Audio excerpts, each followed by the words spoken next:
Oh, there was something I meant to tell you guys. I'll tell you guys later. All right, we're live.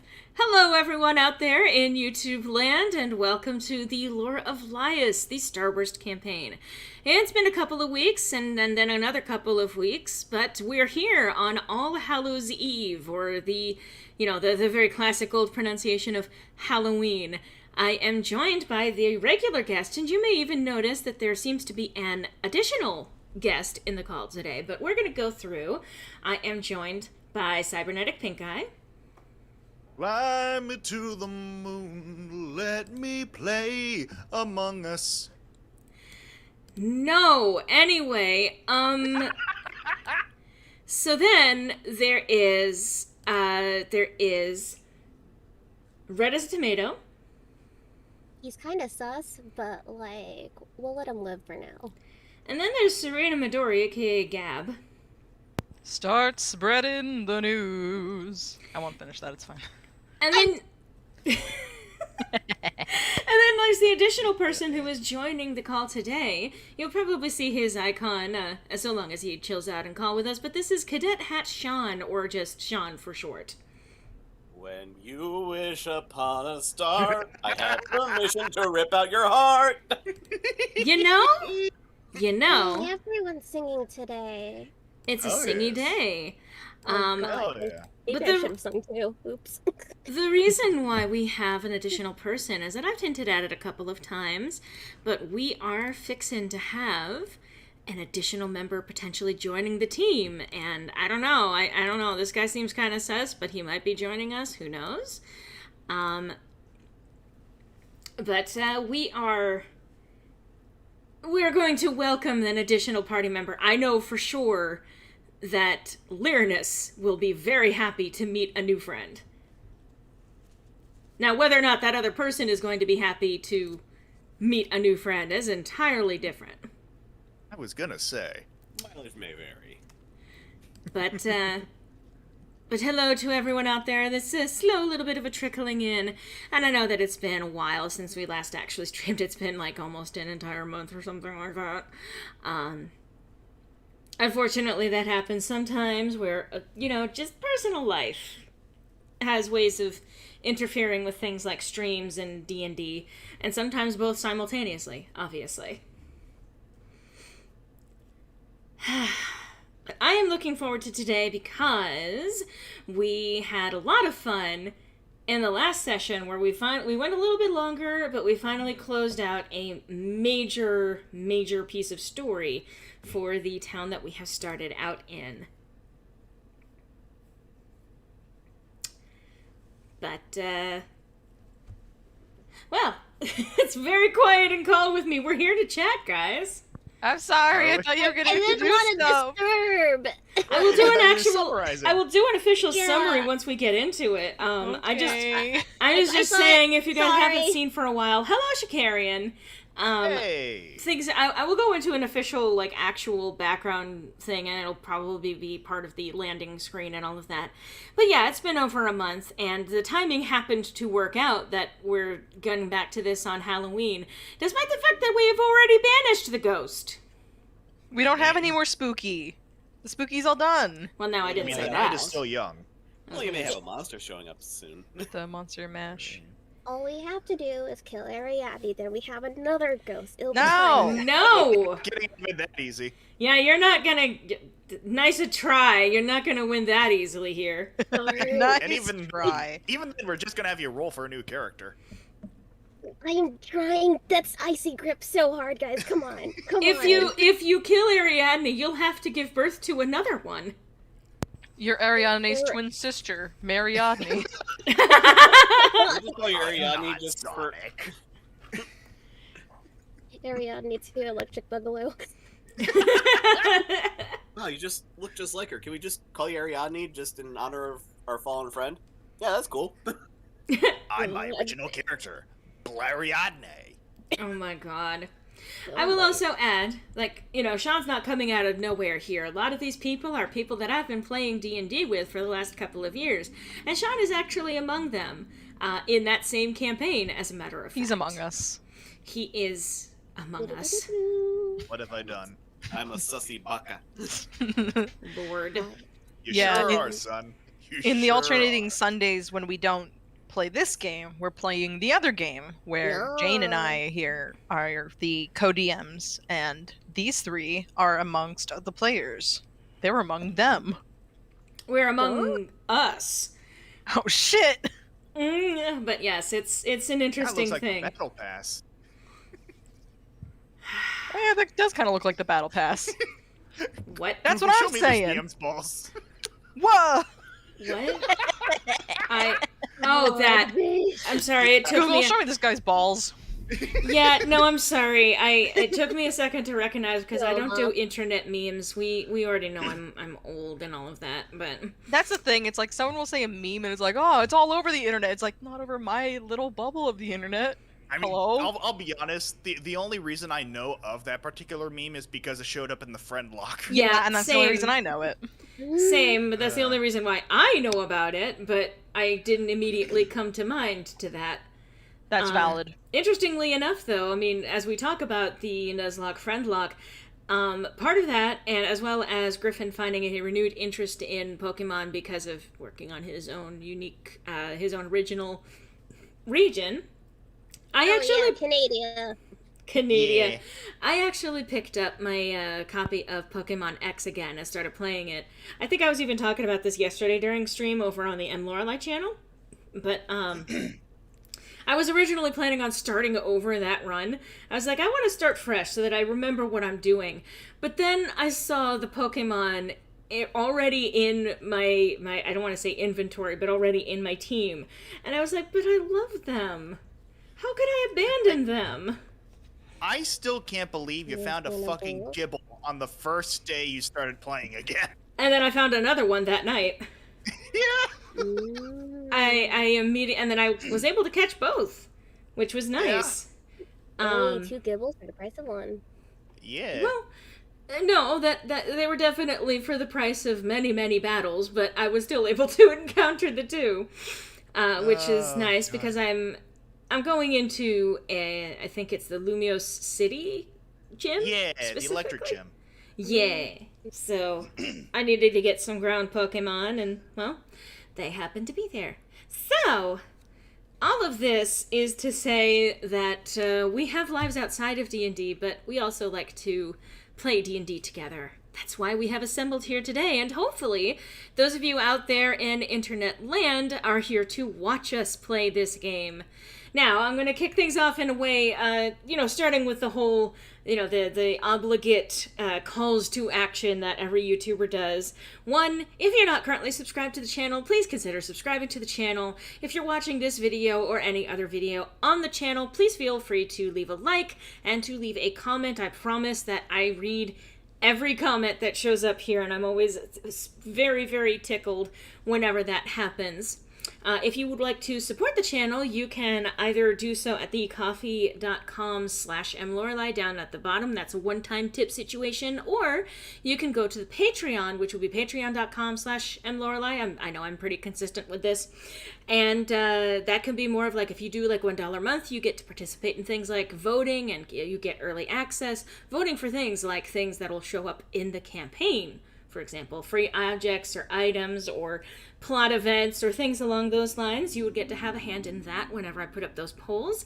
And I'm adding a new feature actually recently where $5 and up tiers will be able to join me for, I think I'm going to be starting off with monthly movie nights, which could also be TV show nights, whatever it is. But just being able to hang out and chill in Discord and watch stuff together. That's the plan anyway. So that all said, those are all some of the benefits that you can get, as well as behind-the-scenes stuff over on the Patreon. I know I'm overselling it, but it's one of those. It's more just a reminder, if you like what we do, this is a way to help make it so that I can keep doing it really easily. Okay, so all of that stuff out of the way. What do you guys say that we get into the session today? That's good Let's to me. do it. Let's just jump in. So, Sean, you are welcome to be here, and you're welcome to interject as you, I say as you please, but you will officially be introduced later. You needn't worry about the peanut gallery. I will be a fly on the wall in the meantime. I'm worrying about it now. Believe me, she needs to worry considering that's her That's her player base. Oof. Well, yeah, I didn't realize I even just said hoof. Whoopsie! But yeah, I will also say even on screen you can see the current assembled cast, and you can even see some of the fan art. If you do send it to me either over like Twitter or Discord, if you share a server with me or you're in one of my servers, I will add it into the string here. So I will move us over. Here we are. Here we are in the future, and it's So, we may as well start with this nice little landing page here. It's a slight differences. For example, there is now a to-do list on this one. Things have shifted up a little bit, and I suspect that we will be seeing a shift in the landing page, especially come the next session, because we're going to have a new person to throw onto the pile there. All right. The darkness hanging over Vermouth has finally been brought to an end. The truth about Danforth's desperate actions to save his daughter came out in full. Dark rituals and pacts that caused the attention of forces far more evil. Having given into that darkness, Danforth committed atrocities that culminated in the curse that haunted Vermouth for the last 30 years. Emily's spirit lingered, bound against her will, her likeness used to manipulate Danforth by a strange, enraged spirit, and seemed aided by an undead wolf monstrosity by the name of Zubia. The fight concluded with our heroes harnessing their combined magic, purging the mansion of evil, and freeing Lyronus from the chain placed on him by Zubia. However, just as Emily's soul was freed, Lyronus collapsed. Dun dun dun! On the to-do list, we have, I'm assuming you guys are going to want to check on Lyronus. That will be up to you. We're going to probably want to check on the town to see how they're doing. Maybe celebrate. This is kind of a major victory. And figure out where to go or what to do next. And maybe we can make a new friend. So, that's where we are. Yeah. That sounds about right. But And the answer to that is yes, we're going to check on Lyronus. okay. We're also going to check on Koshi, but we need to check on both of them. We need to check on all of them because some big shit just happened, and I think there's a little bit of some brain lock going on with that. All right. So, I'm like switching between all of these different things. It's like I also have 2 Roll20 windows open, and I have to keep track of which one I'm doing things in. So, bringing us back to where we were, and I should probably actually move to that same window. Weird. We were in what used to be Emily's room, and while the curse itself has been lifted, by the way, by the spreading of the light from their combined powers, that doesn't clean up viscera. So there's still going to be, like, stains, and it's still nighttime, so it's still dark. But, if I may read, I love how Koshi is partially obscured by the block there. Anyway. Fitting, all things considered. The aftermath of the battle surrounds you. The candles that had been lit before now blown out, but the lamplight from outside streaming through the windows. Danforth, the so-called noble and the cause of the curse in Vermouth, slumped on the floor, abandoned by whatever creature had possessed him. Davies, standing stock still, has tears streaming from his eye. His injured eye may have healed due to Haelum's potion, but that only sealed the inevitable scar. He trembles as he stares after where the ghost of his sister had disappeared from. The stench of death still lingers after all. No matter how powerful your shared power of starlight seems to be, it doesn't erase the remnants of old sacrifices strewn about the room. And, after an ordeal with a magical chain around his neck, having broken free and joined in summoning the power of your shared destinies, Lyronus has collapsed to the floor, unconscious. And that's where we are right now. We also have, and this is obviously up to Griffin to potentially elaborate on, but Koshi seems to not be doing okay right now either. Yeah, if memory serves, I believe it was Ariadne who noticed that Koshi was sort of slumped against the wall, and also that their eyes were sort of like more of like a sickly creamsicle orange than their usual milky white. And they seemed to be muttering something under their breath. Something to the note of, Koshi. Got it.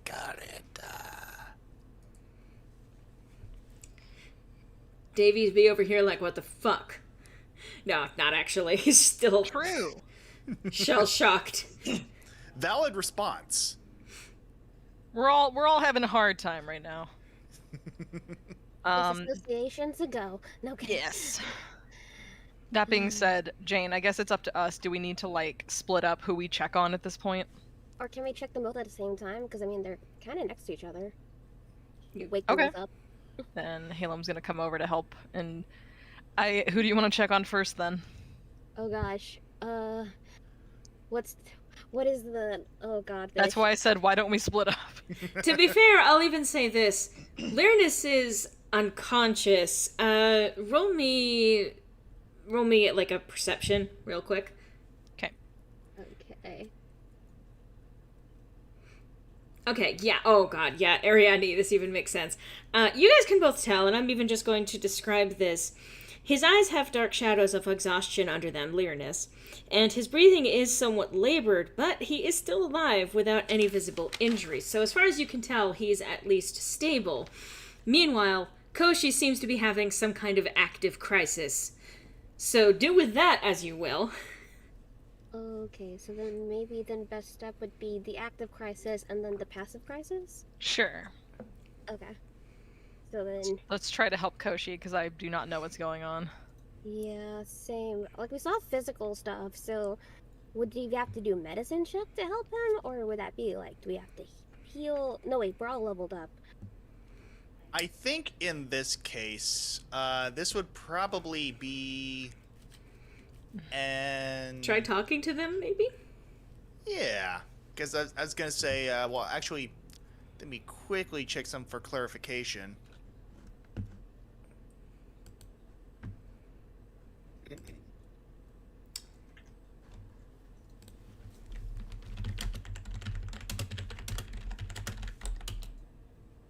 Riveting. I know, we're talking behind the scenes. Because, you know, sometimes you don't want to say things aloud. This is the equivalent of passing a message onto the table or something like that.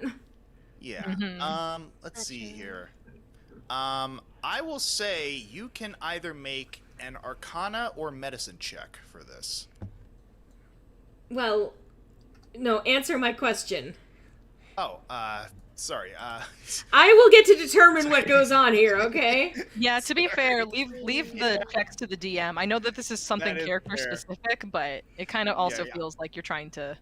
I apologize. I did not mean to try and take control away from the situation. We Nah, are you're- professionals here, I promise. Answer my question, Dick Cheese. No, that's me. Did I not save that link? Alright, so, Okay, there it is. just depending on his answer here real quick. Mm-hmm. Okay, so roll me an Arcana and I will probably describe what's going on. Okay. Okay. gosh. I don't have a great arcana. I mean, I'm genuinely curious as to what's going on, but I don't exactly know what you want us to do.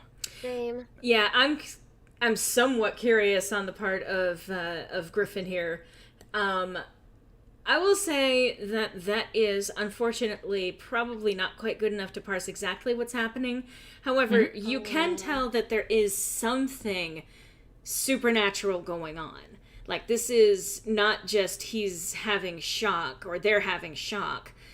This is, Koshi is in the midst of something, and it's not entirely clear if it's imposed from something externally or something that might be internal. But you can tell that something magic or supernatural is going on. Okay. I mean, in this scenario, Haelum's first, worry is going to be some sort of possession, since that was what was just going on. There was a lot of that going on. But she's got nothing to help with that, so... I mean, I guess, I'm going to cast a Detect Magic if that helps at least tell me what kind of magic it is. Otherwise, you can veto that, DM. Hang on, sorry. The only other thing I can think of is if we're not sure if it's internal, external, maybe getting them to a safer area might... Yeah, definitely that for sure, but we just gotta figure out what's first. Yeah, unfortunately, he did not clear this with me before we got started today. I apologize. I overlooked this. Little bit. I'm sorry, and what was it you were suggesting, Gab? I apologize. I was gonna suggest casting Detect Magic if that helps to identify what kind of magic, because that's really all I've got. I forget if that applies to people. I mean, I imagine it would.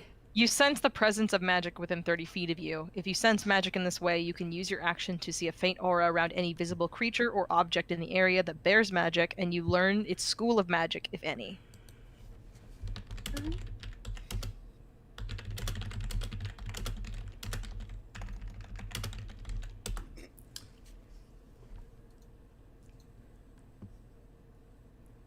Alright.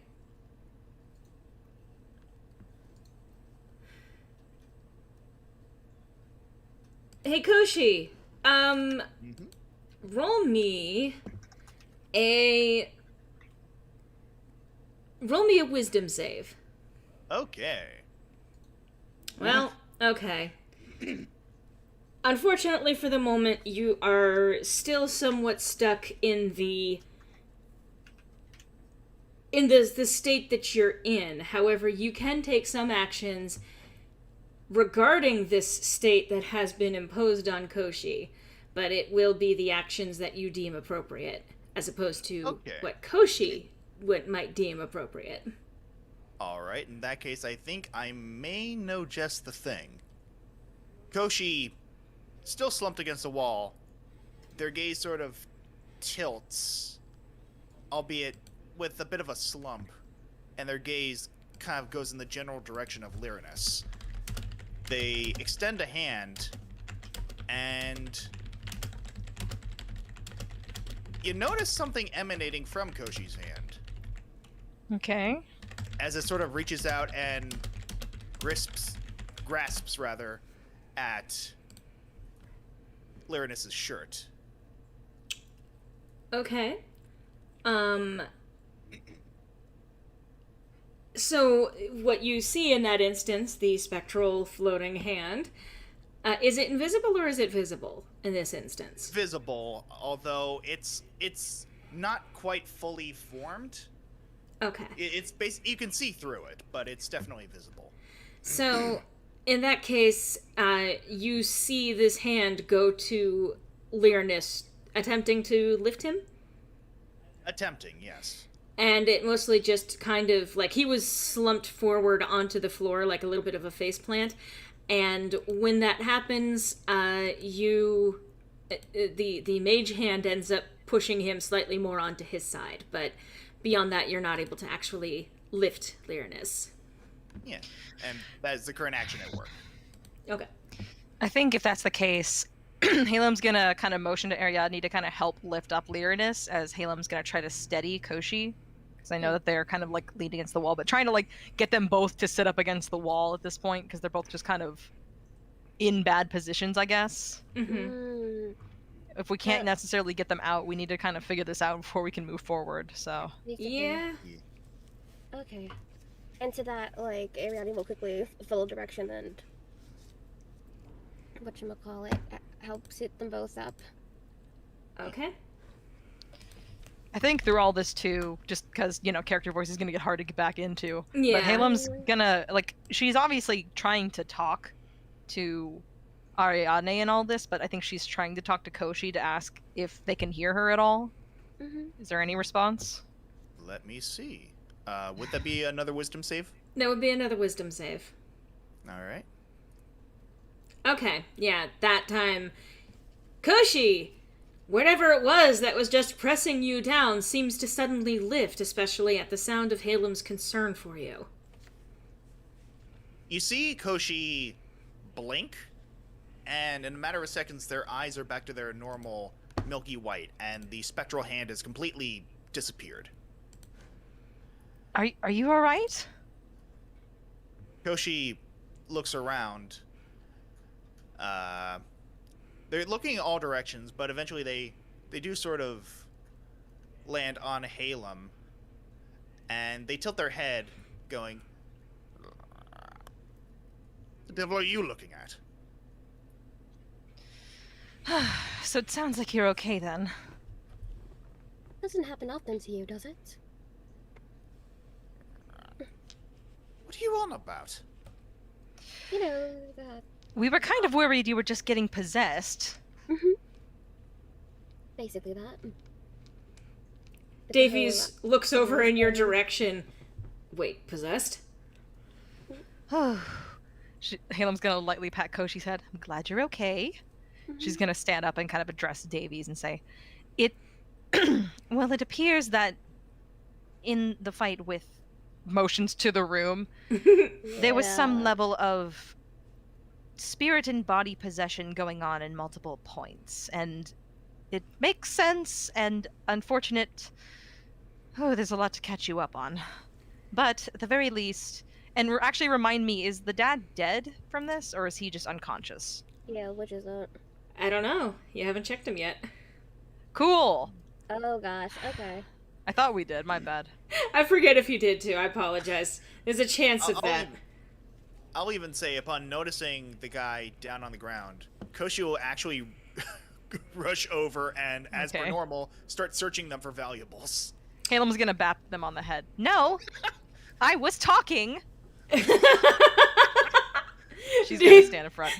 I love the idea of, like, Davies watching in shock as this bird creature launches at his dad, and then Haelum bonking him on the head, or bonking them on the head and being like, no. Yeah, let me check him now then. Is that a check to roll?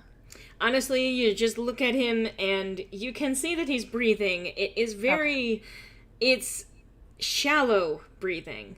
Like he's either in a very, he's not in a great place, but he's not. Do I know if healing spell will help the situation? Not like put him like back on his feet right now, but just so we don't have to worry about him dying as we carry him out. Roll me a medicine. Now I have to do the check. Here we go.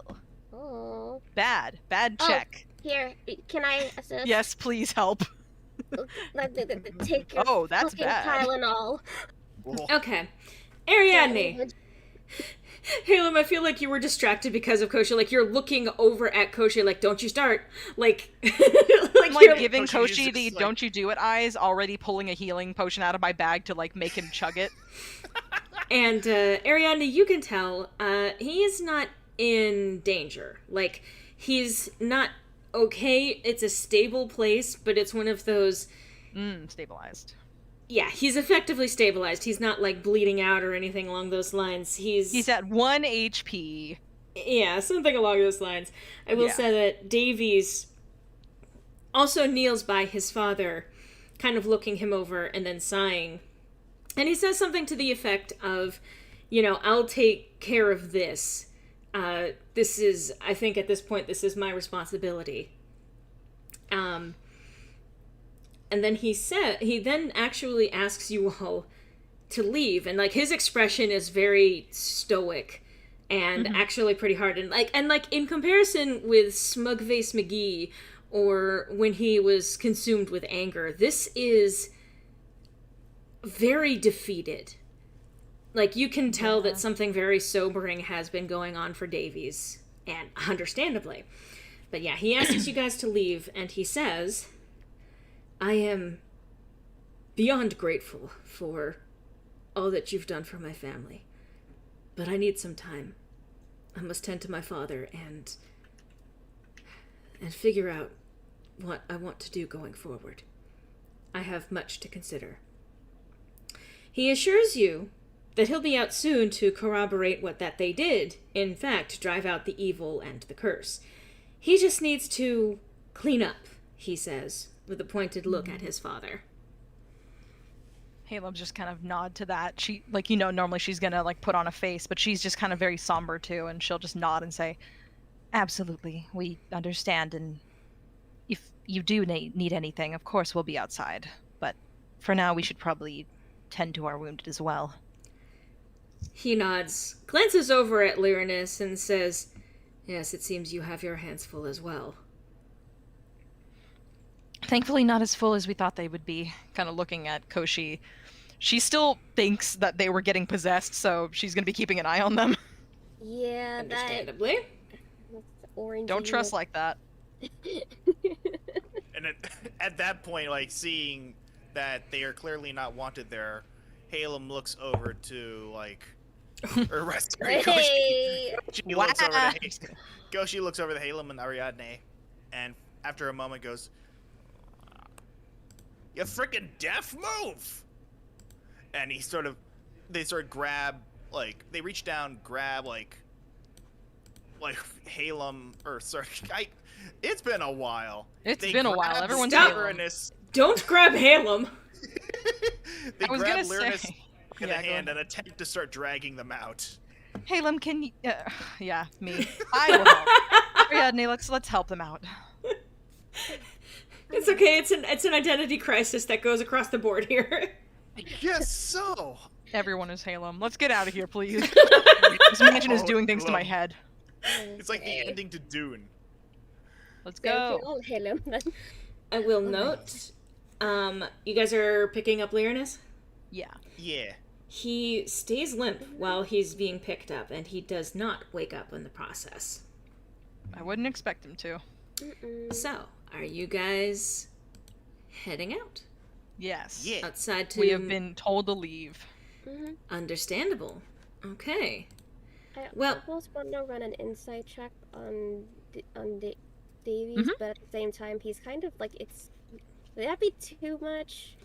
I mean, you can roll an insight on him. Okay, I Just do it.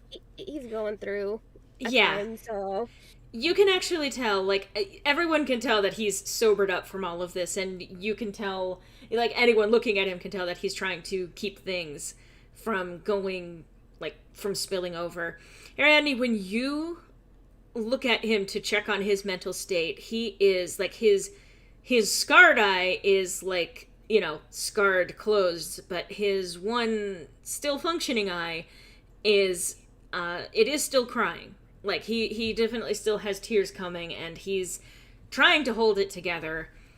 You can tell that, he is a lot more sad than he wants to let on, and he's not even really hiding that much.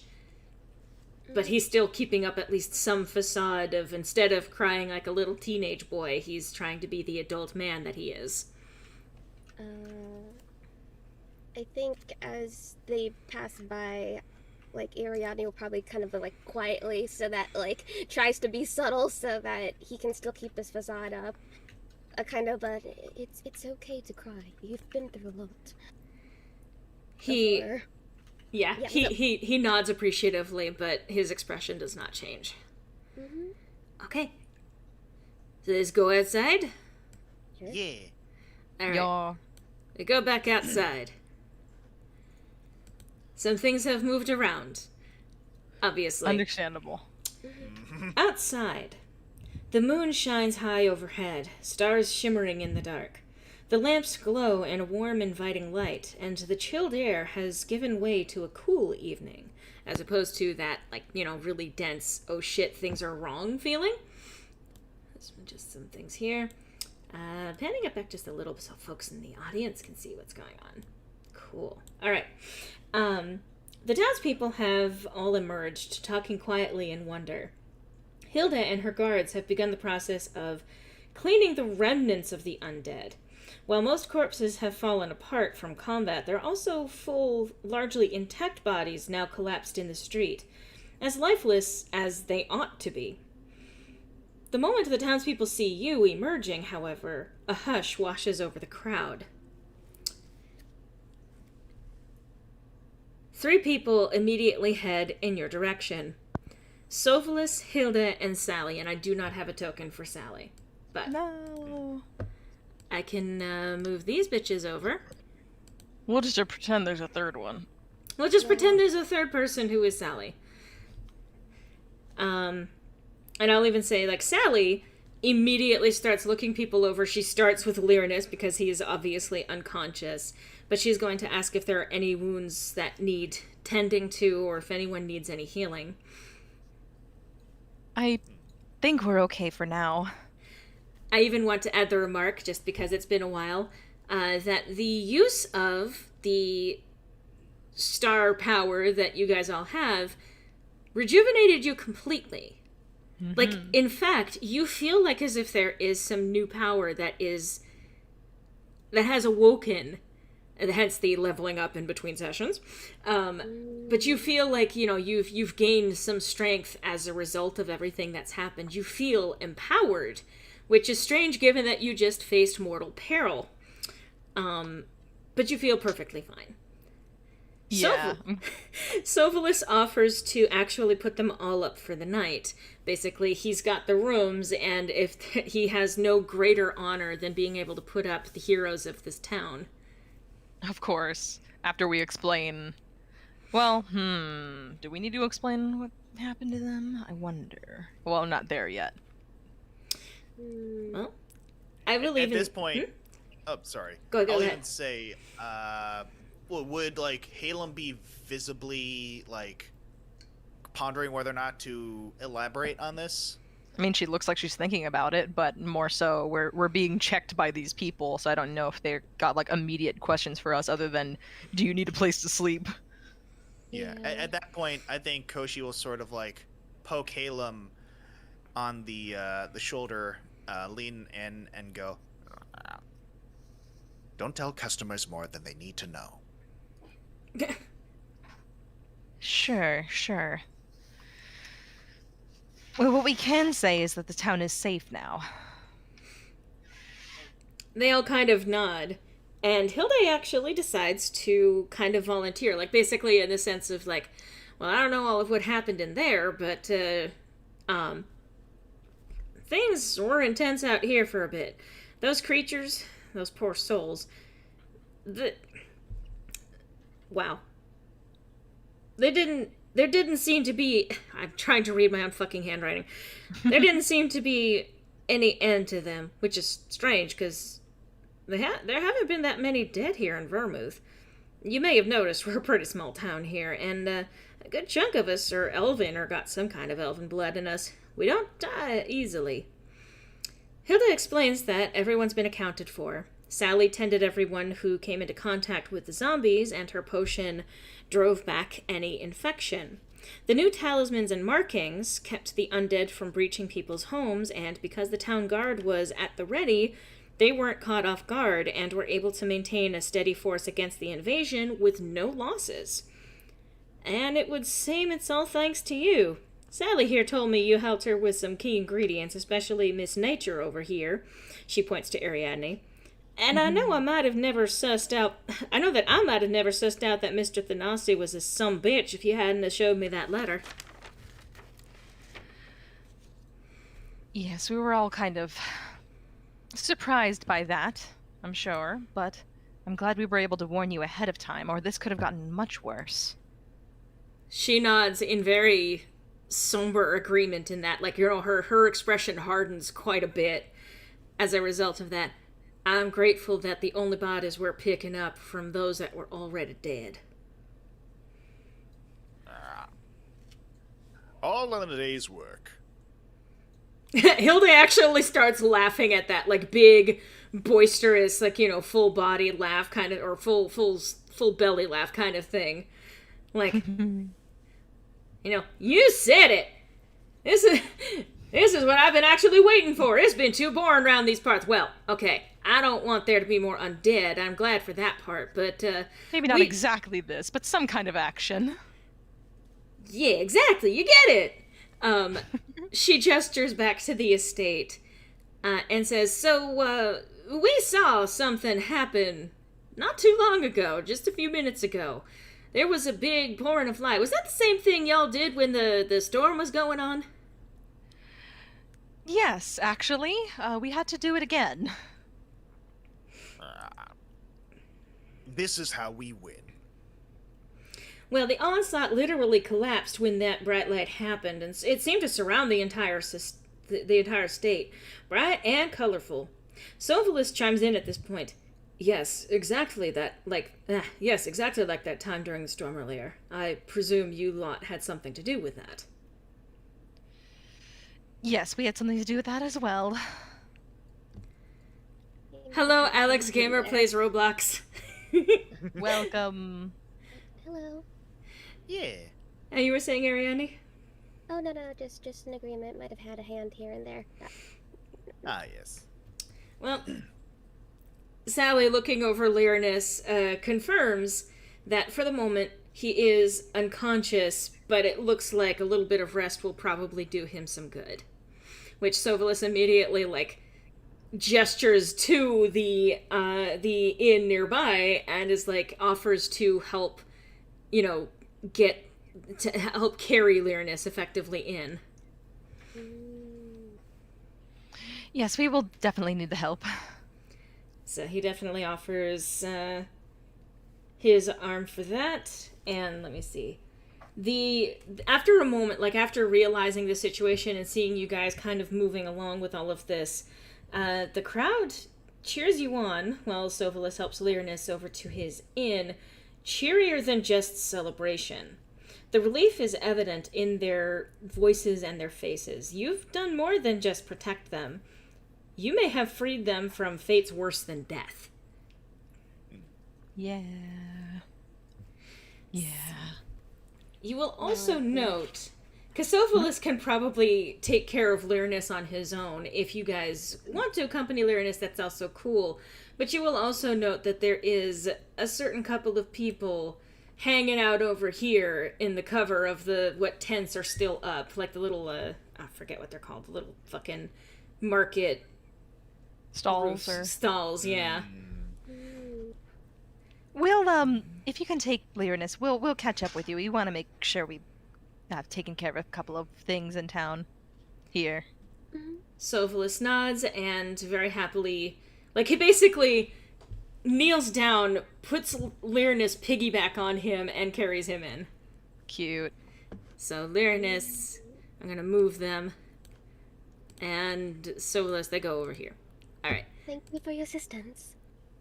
Sovalis just smiles and is like, oh, not a problem. In fact, I will be owing you several thanks. Many, many thanks. We all will. It's certainly no problem. Hilda goes back to talking with the guards. Basically, she's not walking away from you, but she's just like, alright, well, I'm gonna go over here. You guys said you had business, kind of thing. Yep. And let's see. Haelum's gonna kind of make her way over, motioning to the others to follow. Koshi will indeed follow. Alright, let's go. Cool. Oh shit. Standing in the next stall. She just sits on top of the roof of it. I'll wait here. You guys talk this out. So, on seeing you, Leandra still has her hood drawn over her face. She is not in the interest. They've been leaving her alone so far, but you can see that, these two guards here have been watching over in this direction. And it doesn't take much to figure out that the guards probably know what they are, but they also came to fight during the battle, so, They came to help, so, So, we've got our eyes on you. Yeah. But, Koshi will actually... Oh, sorry, go ahead. Go ahead. Once they make their way over to their new friends, Koshi will actually go over. Snooping as usual, I see. Leandra, you can't see her face because of the hood, but you can still feel it. She stares through you for a moment, and then looks to Haelum. I'm glad you came out of that alive. That would have been rather a shame for you to not emerge alive from that. Besides which, I don't suppose you happen to have a chance to look around while you were inside. And at this, Jimothy looks at Leandra aghast, and then it is like, they just... Do you really think they had time? I mean... Leandra shrugs. Go ahead. We didn't not have time, but you would understand if we didn't end up picking up everything on your list. Leandra nods, but it sounds like perhaps you found some things. Yep, but I don't have this listed, so... Yep. Well, there were, I think, a bunch of things that you guys ended up actually putting into your pockets. Yeah. Yes, Koshi has the bag of holding with some quest items in there. Yeah, I couldn't remember who it was who was actually writing all that down. I just meant that I have none of it written down, so I have no idea what we have.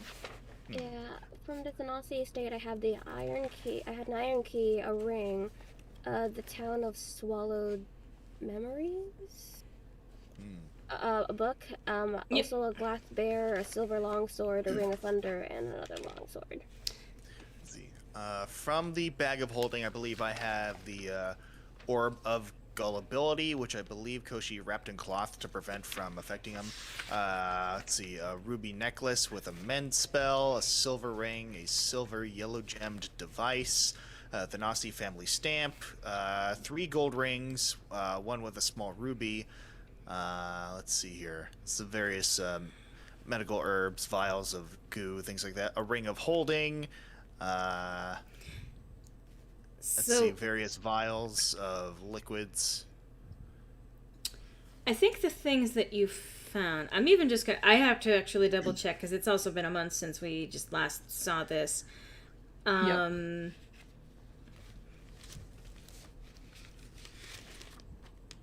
Checking to see what I had for loot in specific rooms.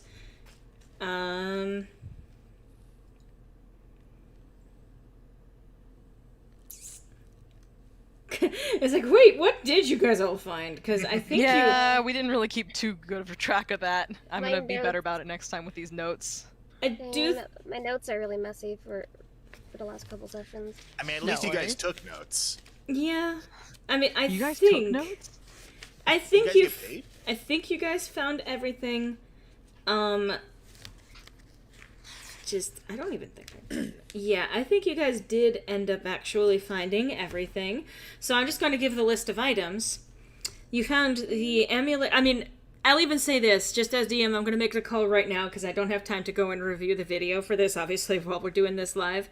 Because it would be a couple of sessions, and that's like a lot of hours. Not doing that in the middle of session. So I'm just going to say, because you guys got most of them, I'm going to say you guys found all of them. Cool. Why is no one even speaking? Oh, can you guys... Are we not coming through? No, you guys are coming through. Huh? Why is no one speaking? Oh, The maybe they're YouTube talking video is about the definitely chat. streaming. I think, yeah, I was talking about the chat then. Ah, okay. That might be the case. People are quietly watching. That sometimes happen. Things are fairly doesn't go on chill the show. over here on this channel. Yeah. Yeah, no Yeah, worries. they meant the text. There's not a lot of people here, and even the folks who are here, like, this is one of those, more people are probably listening in the background than they are, like actively trying to chat with things. I'm not going to blame people for not talking, especially we're in the midst of trying to figure out, wait, what did we find? Yeah, and I know that I love listening to people play, but that doesn't mean always that you're gonna have something to, like, chime in with, so there's no Yeah. problem with that. It's so good. I just wanted to make sure that there weren't some kind of, like, technical difficulties. Oh, yeah. Because this would be, an hour going in, and it's like, wait, if people can't hear us, what the fuck has been going on for the last hour? Then who's flying the plane? So the list of items: the amulet of Heartbreaker Halan, a talisman made from a coin with 2 faces, a heart with a crown, and a broken heart and crown. Earrings of Countess Mulaney. It was a pair of diamond-studded silver earrings that seemed to sparkle even in the dark. A talisman of rejuvenation, a copper medallion engraved with arcane runes, and on a silver chain. the page. There was the bag of holding itself, which is one of the items that they were trying to collect. There were the slippers of elven grace, which I do know for sure you guys found. The soft leather slippers dyed green and embroidered with leaves on the heels. Yep. Oh yes, and the bag of rock candy. That was among the first things that you actually found. Yes, Koshi did have I have as a tin of candy, but There you go. I think, no, that was in the bag of holding. Oh, okay. I think. I know you guys found it. I think that the tin of candy was actually something different. Okay, That was something yeah, that was in there. Yeah, because I found a tin of pink and blue candy. Yeah, that was different from the bag of rock candy. Okay, gotcha. Coming from the shop. So you guys did find officially everything, but there were some items that you picked up that were not part of that list. So anything that's not part of what I just described is loot that you guys get to keep for yourself. And as a reminder, Leandra literally said anything else you find, you guys can go ahead and keep. We're just specifically collecting on these things. So I suppose in response to them inquiring about the items, Koshi will sort of like speak up, going, "The riskier the road, the greater the profit." And at that point, gesture for the others to like hand over the quest items. Yep. Haelum will have none of those things, so she'll motion to the others. Yep. Yeah. I think Koshi was largely holding most of them in the bag of Koshi holding. Koshi will be like emptying the bag of holding of the things that they want to keep. I believe the only thing that I have in my inventory here from that list was the actual bag of holding itself. Because everything else I don't believe was on that list. They were. You guys had collected them, and I think you guys collectively agreed to put them into that bag of holding. Yeah, because That would have been the catch-all for it. Right. Yeah. So after making sure Koshi separated all the things they want, they will hand over the actual bag.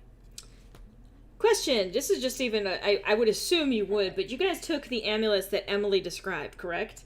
As in the ones that were around Danforth's neck and all of that stuff? Okay. Yeah. I know we would have done that before, so. Yeah. What's with the sheesh? Well, It's fine. anyway. Some folks are just I not... think it's a meme. Yeah, it's fine. It's All the right. sheesh. So, you hand over the bag of holding with the remnants of what is actually going back to them? Yes. Yeah. Leandra actually eyeballed some of the other stuff that you took out of the bag, like with a curious look, but checks through the bag. Jimothy is between looking kind of appalled at Leandra, like, wow, they did it, and that's the first thing you fucking think about, and then looking over to the others, particularly Haelum, and he does actually ask, is everything okay? As far as we can tell, yes. There was some amount of evil controlling the head of this town, and that was essentially what caused this curse, and it looks as though we were able to lift it. I see. What did you find in there? I mean, outside of rather astoundingly picking up everything that we had requested of you. A lovely room of death. Lots of ghosts. He nods, and then kind of pauses. That's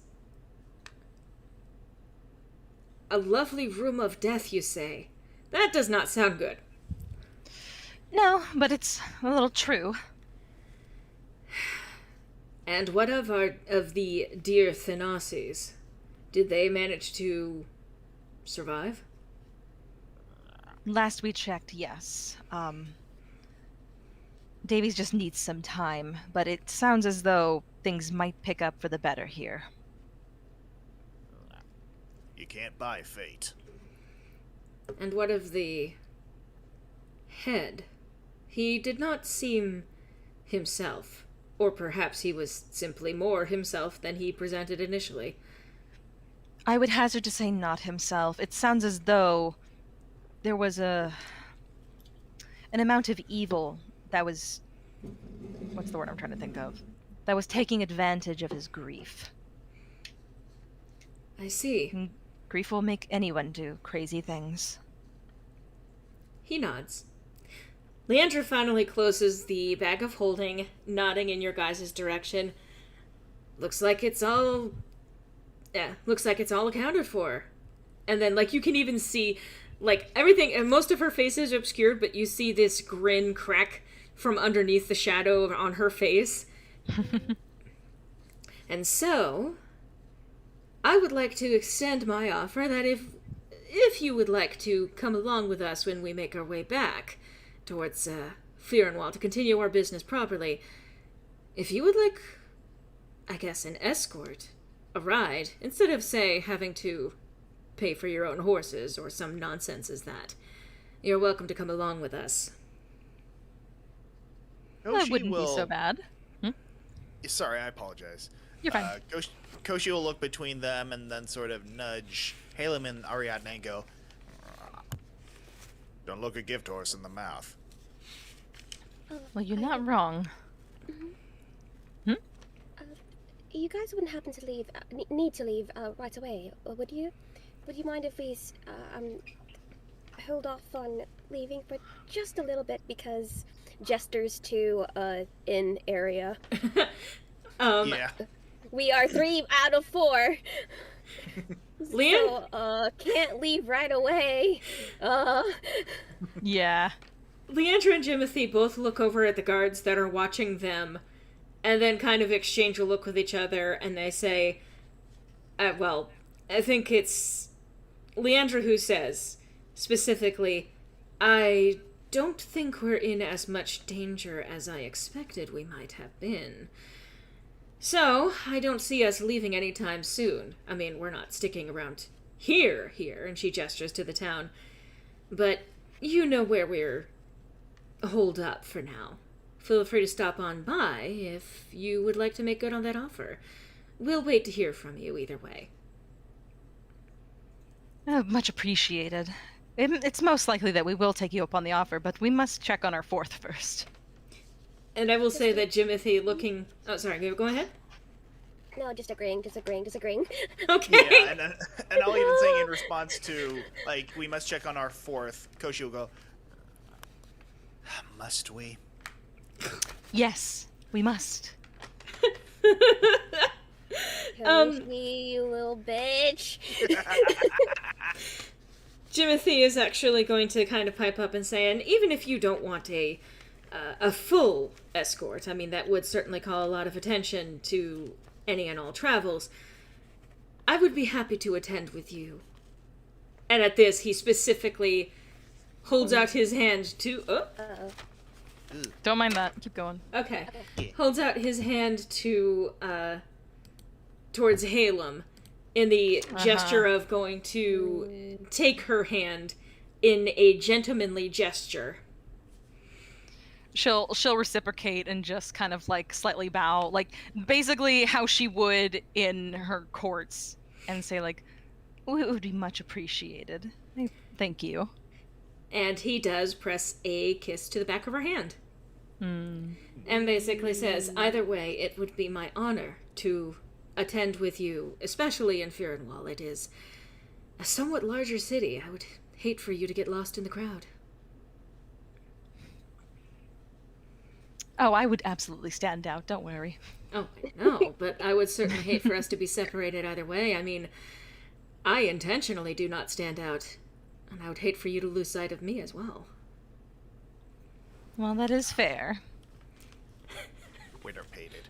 I mean, like, that Leandra kind of follows that up by smacking him on the back of the head. Despite the fact that she's a dwarf, she does have to reach up a bit to do so, but she does, which is what triggers him to release Haelum's hand and glare at Leandra. God.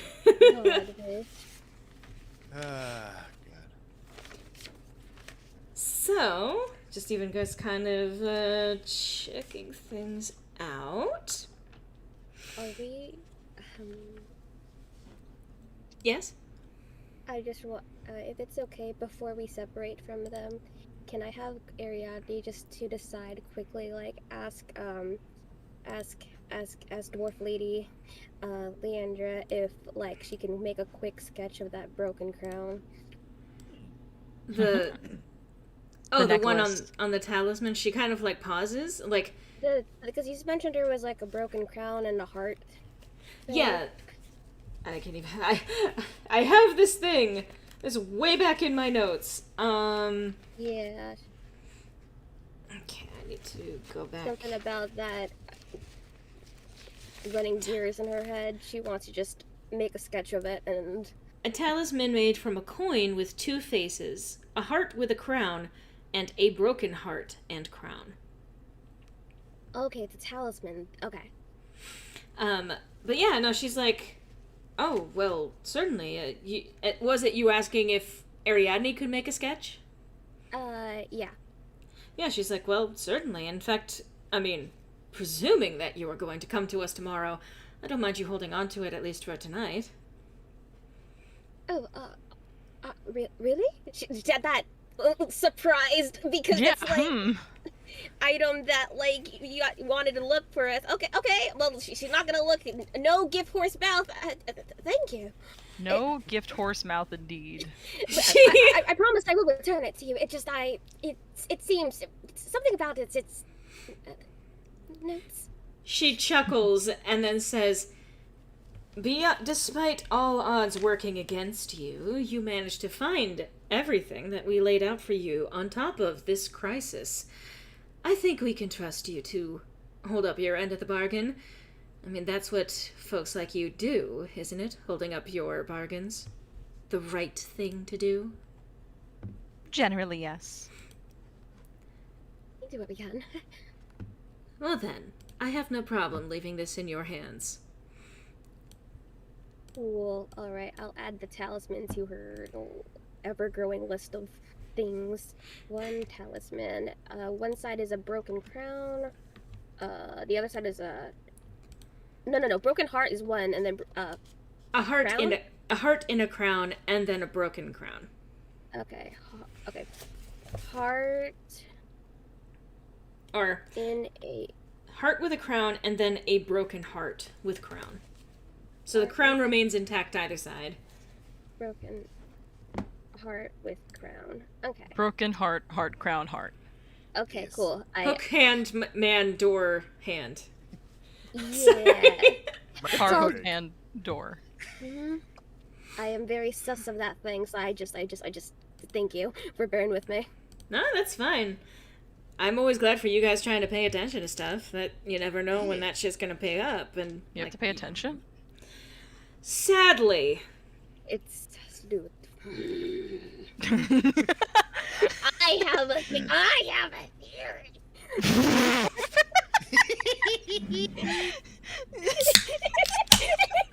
He's like basically the guy with all the strings, and he's like My holding out his theories. hand. Just the way you said that. Basically, that's her internally.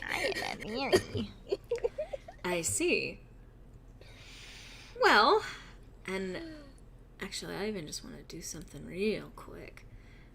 Okay, but only if it's really quick. Okay. We're timing Well- you. 1 minute, go. You're timing me? The fuck? I'm the DM! Not anymore, you're not. Fuck! Usurp the DM. Greens, Viva restaurants. Okay. So. And then after a moment, like after the, handing the talisman back over, excuse me, for sketching and all of that, they exchange another look, and then Jimothy says, well, as you put so eloquently, I believe you need to attend to your fourth. Yes, we do. Mm-hmm. We will likely be heading out of town shortly. As long as the way remains clear, we should be able to make our way back to our temporary residence. If you need us, that is where we will be.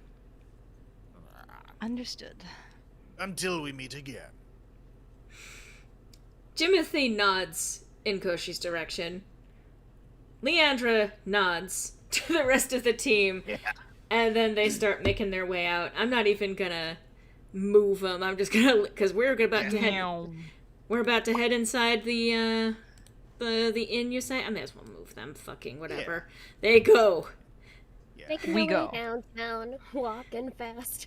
And I'll even say, as they're making their way back to the inn, Koshi will reach into one of their pockets, start fiddling with one of their rings, and sort of say to the others, "Pay a man enough, and he'll walk barefoot into hell." I suppose. I will say, you start to see the townspeople going back out to do, like, you'll see them actually starting to go back to the tables. And one thing that you'll notice them actually doing is they're sort of resetting things that were set up for the planned celebration that night. Mm-hmm. They're not immediately catching your attention or anything, but they are definitely not giving up on this party that they planned. Good. They shouldn't have to. I agree. Free food, let's go. Alright. So you make your way in to the inn. And I'm just going back Yes, we over do. a couple of things. And so, one of the things that you can tell, you come in and Sovalis is actually standing kind of in the area that leads over to the stairs, heading to the bedrooms upstairs. And you see that Jorvi is interrogating him, like, seemingly somewhat angrily, but it's just a passionate argument. What you can catch, even just on the tail end of this argument as you're walking in, is basically some kind of, "But why can't I go up?" And Sovalis is very clearly, firmly telling Jorvi, "You're staying down here, and, you know, if they need your help taking care of him, I'm sure they will ask." And that he sees you guys in, and he says, "But let's let them tend to their friend." Jorvi glares at you. Haelum smiles. He stomps over to the fucking bar. Jealousy is not a good look, dear. She says to herself. Didn't I'm gonna catch that. Okay. Would that have been something that Sovalis would have overheard, do you think? No, she would have only said it once he went to the bar and under her breath. But Sovalis is standing near you. Oh, Sovalis. Yeah. Yeah. She wouldn't exactly hide it from him. I think that Sovalis would grin at that and say, he's young. I think we're all supposed to be jealous when we're young, right? Yep, and then it ends and you're never jealous again. Of course, jealousy never happens twice. Anyway, I can show you up to where I put your friend for the night. Thank you very much. We do need to check on him. And he leads you upstairs. So feel I'll free also to... say for flavor text, before they go up with the rest of them, Koshi will go over to the gentleman at the bar, sort of gesture up the stairs to where Lyronus is being kept, and go, "This is a dangerous path." Before joining the rest of them upstairs. He's not wrong. I mean, Koshi is not wrong. Is that Jane? No, just then apologetic. Apologetic. I cannot words today. I went Look. back and paid for them. Basically, just an apologetic look as she did pass by. Oh gosh, so sorry, kid. Oh my god. Like, who knows? Maybe once he's feeling better, he'll make out with you. But we'll get to that when we'll cross that bridge when we get to it. We'll burn that bridge when we get to it. I know we were just talking about Malifaux before we started today. Yes. Koshi will sleep under that bridge when they get to it. Technoblade. That tracks. So Sovalis leads you up to the area and basically, do you guys want to come along with him? Yeah. He is upstairs. You have the ability to move your tokens. Okay. So I keep forgetting that it's the same map, and I was like, I'm waiting for the map to change. It took me a second too.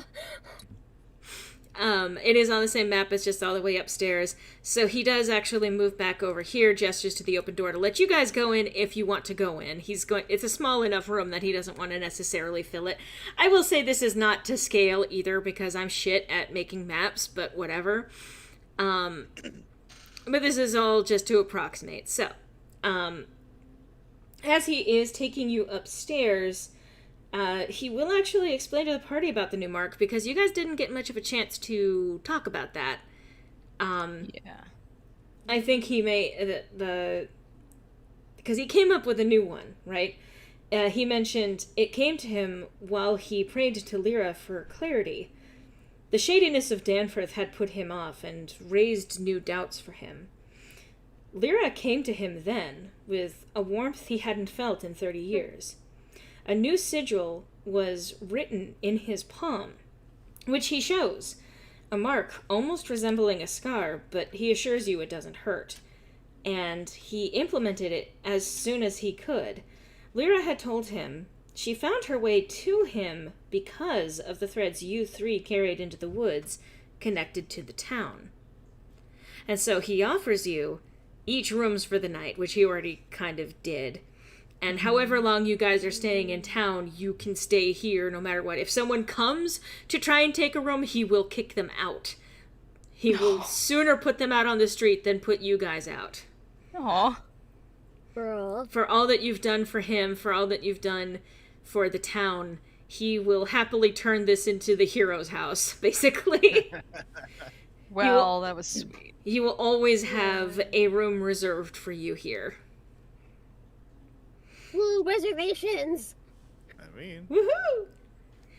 So he gestures to the room and says, if you want to head on in, he is there. He does seem to be sleeping pretty well. I'll say that much. He seems to be doing better now that he is not in some Horrible death room. horrible death room. Horrible death room. Wait, he pauses because he wasn't there for that one. Wait, horrible death room? Was that what you encountered in there? There was a lot of things. I can only... You know what? I can imagine. I don't think I want to know. With all due respect. Yes, it's probably for the best. I have enough to worry about, including a young man at the bar who wants to come into this realm even more desperately. For whatever reason, we could never know. Of course, of course. So, he heads back downstairs to tend to business. So fucking sorry. Are you fucking sorry? Are you fucking sorry? Oh my god, fish. Koshi, where do you want to go in the room? because Koshi's wondering if they do want to go in the room. Koshi? She doesn't have to. Oh. Koshi will, yeah, Koshi will actually wait outside the room. Look, dog. They're not as concerned about Lyronus. They've got a lot on their minds as well. We're going to be I'll quick. I'll even say Koshi will even sort of like gesture to Ariadne before going, go on without me. We'll come back for you then. Don't leave.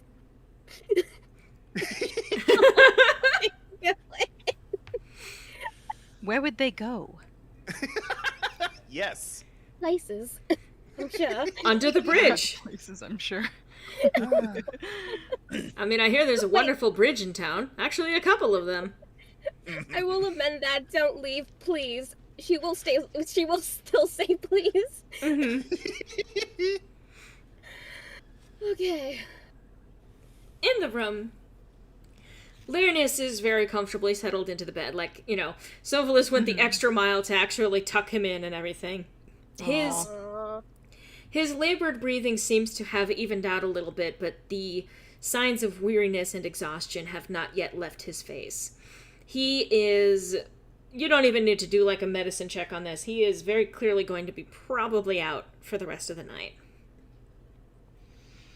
Well, good. Better than what I had feared. And as long as we can make sure no nosy anybody's come into this room, then we should be fine.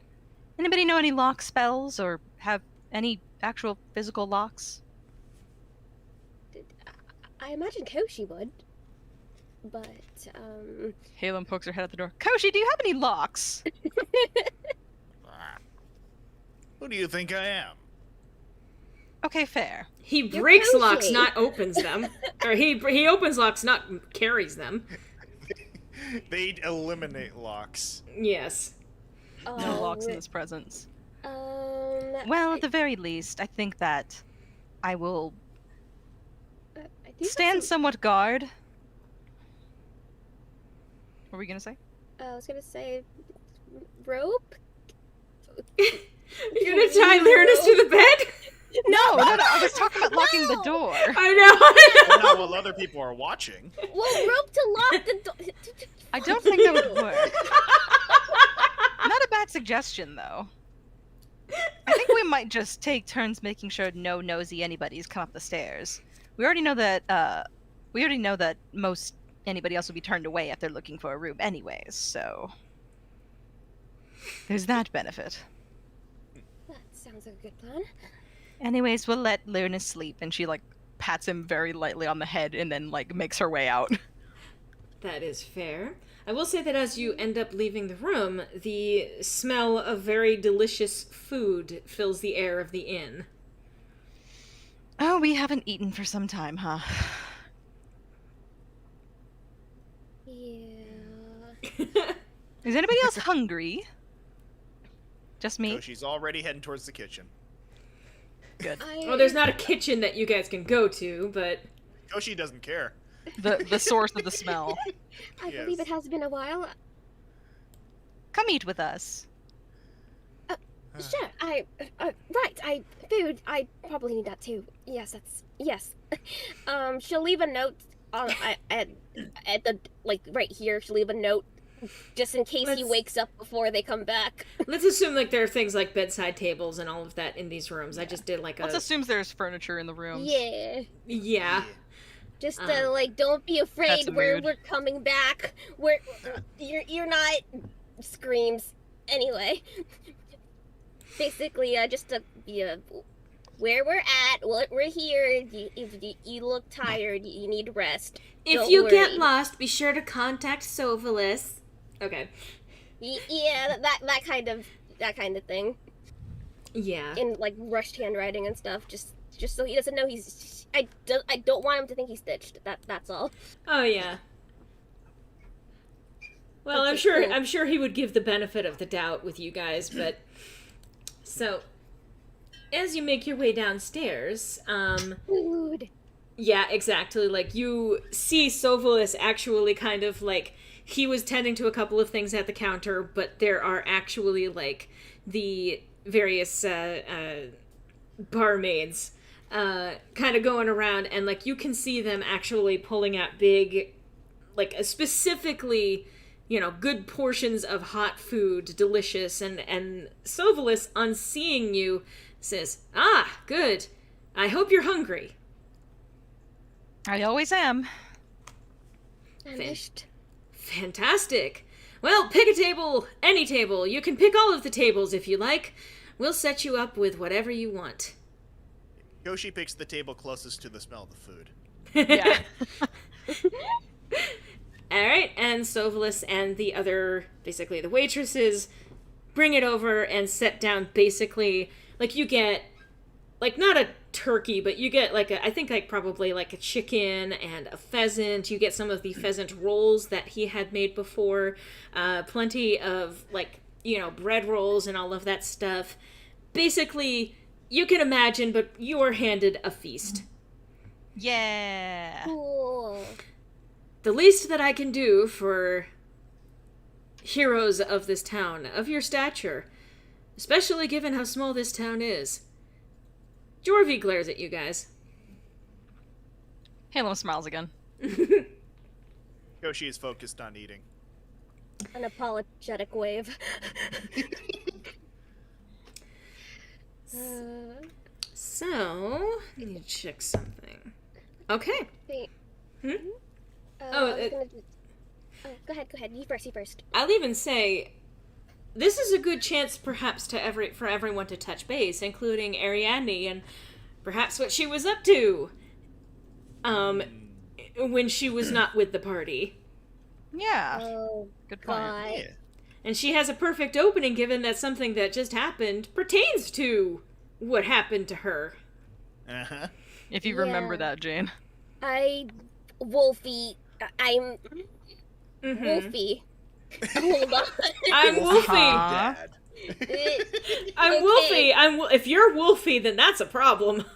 I mean, Okay, cause whatchamacallit, cause basically the gist of it will happen, and this is sticking like in character talk, but like please bear with me while I'm not in character voicing at the moment. of course. Yeah, basically, Sally be like, yo, so, like, you look very planty, I need help, I need this one more ingredient, and, like, I believe you're up to the task, and of course Ariadne's like, of course, yes, I will do everything I can to help, like, how can I help? Yes, that, and then, so, like, alright, instructions, let's fucking go, but then, on the way there, this fucking wolf, undead wolf, be like, yo, no. And Uh-huh. and basically, like, and Ariadne be like, hold on, I'm not trying to be I am not your enemy. I'm just here to get ingredients, like, bruh. A more detailed explanation, just to be sure that we're all up to speed on this too. Ariadne went out into the woods and to look for a very specific ingredient, had an encounter that was very obviously like Fae influenced, and including some warnings about what was coming up ahead. I think mentions of a guardian of the forest, as well as a poor creature that had been manipulated in some way. Mm-hmm. And then an undead wolf had actually approached her, and before any words could be exchanged, had attempted to put a geas on her, but Fuck you. she ended up getting a nat 20 on her will save for that. Hell yeah. Yeah. Her wisdom save, rather. And so was able to throw it off and was just like, what the fuck? Why did you do that? Why'd you open with that? Yeah. And Bruh, please. something that Ariadne was able to determine at that time was that this strange undead wolf creature was very much like her in the sense of this was also a druid. Yeah. They're doing the wild shape thing, so it's like, bruh. But they disappeared into the forest before Ariadne could question them further. And that's why earlier, when there was a Wolfie, tries to stop Wolfie from leaving, but fails. Did it look like the same wolf? Yes, it did. Yeah. I believe it did. I'm unreasonably happy because this gives me an excuse to use a very specific quote for Koshi. Oh. So, in between bites and hearing Ariadne explain everything, Koshi takes a moment to swallow before going, "What druid do you, Blue Ball?" Wait, what does that mean? Basically, Koshi is asking if, you've, made any druids angry, to incur this wrath or something. Oh, okay. Dearest child. I don't. She doesn't believe that she did. Necessarily. I mean, given what we just went through, I don't think it was specifically Ariadne that pissed anyone off. She tried not to, but if she did offend them in some way, sorry. Their fault. I think there was also, wasn't there oh my god, there was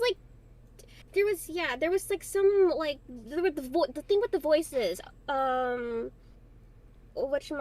Oh god, I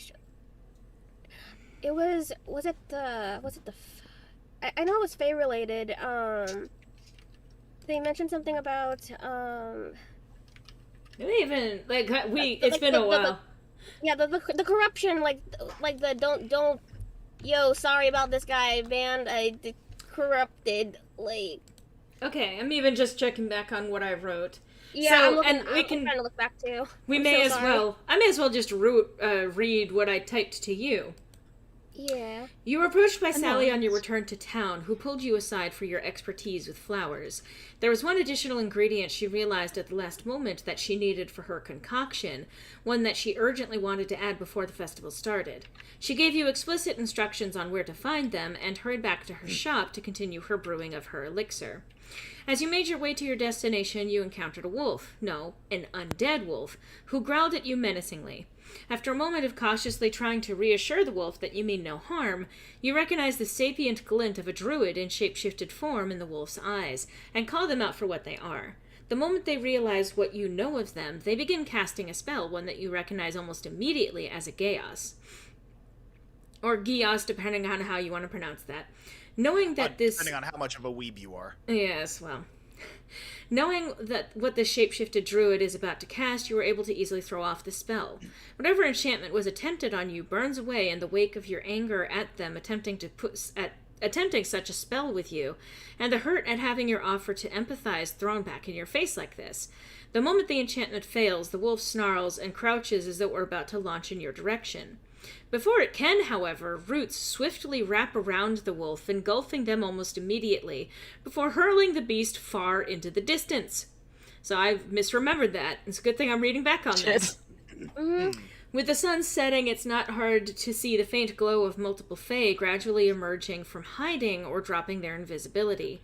The roots recede as the Fae direct them, and multiple Fae address you directly, with words that echo in your head and heart. We will not be able to keep them at bay for long, but we have bought you some time. Please return to Vermouth.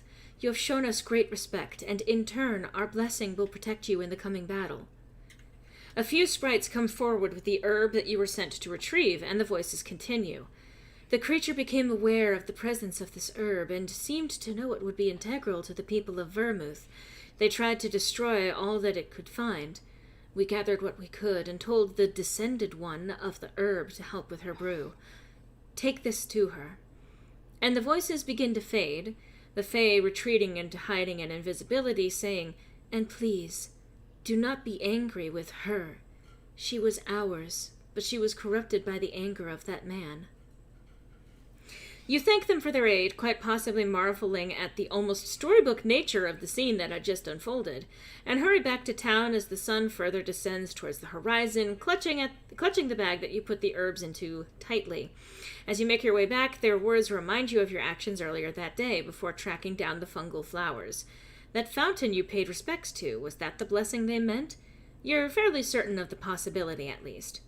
As you finally descend the hill from the forest, you hurry to Sally's shop to deliver the herbs, only to see her harried expression go from tightened terror to relief at the sight of you. She accepts the herbs and immediately begins crushing them for use in her brew. She encourages you to join your friends. The ceremony has begun, and just as you reach the door to Sally's shop, the same chill of the curse that you felt the night before overwhelms you. It seemingly radiates from the center of town. And that's what that was. Gotcha. And then cues the Danford being like, "Arg," and then yeah. Yeah, the Danforth thing like arg. That's a good way of putting it, really. Yeah. Bro. So that's what Ariadne relates to you as her experience before rejoining you back in town. Gotcha. Well, that is quite a lot. I'm really glad you were able to find those herbs to help the town. I'm just glad same. I'm glad to be able to help it in that regard. It is quite concerning, but at the same time, all's well that ends well, I suppose. Yeah. We're here now. Why question it? On our way to wherever the next town is, I do think we should keep an eye out, just in case. Sir Pants, what are you doing? For the wolf in question? Mhm. Yes, of course. It seems as though we may not have seen the last of either of those two. I'm sorry, I was distracted by Cat. Which two? I think there were two people that we were dealing with before? Unless I misremember that. There Speaking was to earlier. The wolf and someone else? in the Oh, room. yeah. You're talking about dealing with in the Thanasi estate in Emily's room? Yes. There was a spirit creature of some kind. I think it was identified that it was a dryad spirit. And there was Zubia, who had possessed Danforth, but you guys broke that possession, and she eventually emerged before vanishing again.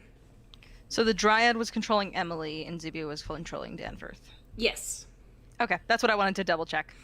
But you can presume, because what happened is that when you guys did the light thing that consumed the entire house, she had even mentioned right before that she had that she did not have enough energy to maintain her form, and what you guys did basically took the last of what she was able to hold on to maintain her presence. So you can reasonably assume that she has been dealt with. The Dryad. Yeah. The Dryad. Zubia, however, that's a question. Yeah. So specifically then just the wolf. Okay. In response to that, Koshi will continue eating, but give a sort of dismissive gesture with her hand before saying, "Never get into anything you can't get out of." That's good advice, yeah. Easier said than done.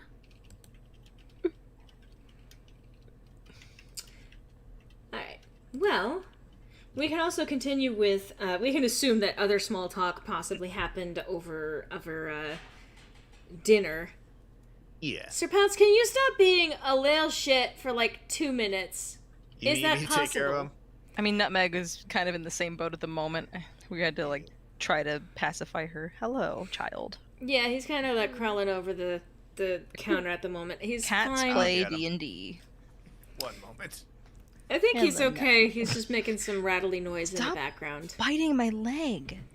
No! I will... Ow! Ooh. Sorry. No, it's okay. I understand cats be ow sometimes. I'm just trying to pet her. Why are you so violent? Why do you hate me? She's like, I hate it when you play D&D. He is cat. He does as he pleases. Come me. Very me. true Shikarian. Come here. Come here. Hello. Hello. I'm now just picturing like a cat wandering into the inn and Haelum just immediately fawning over it. She would. Koshi mistaking it for the next thing on the menu. No. Vaps Koshi. Role reversal of like cat and bird. I mean, incredibly big bird. I'll say this: Koshi is not a picky eater. That makes Saying sense. Koshi eats shit. I mean, note that Koshi has been eating other birds during this meal.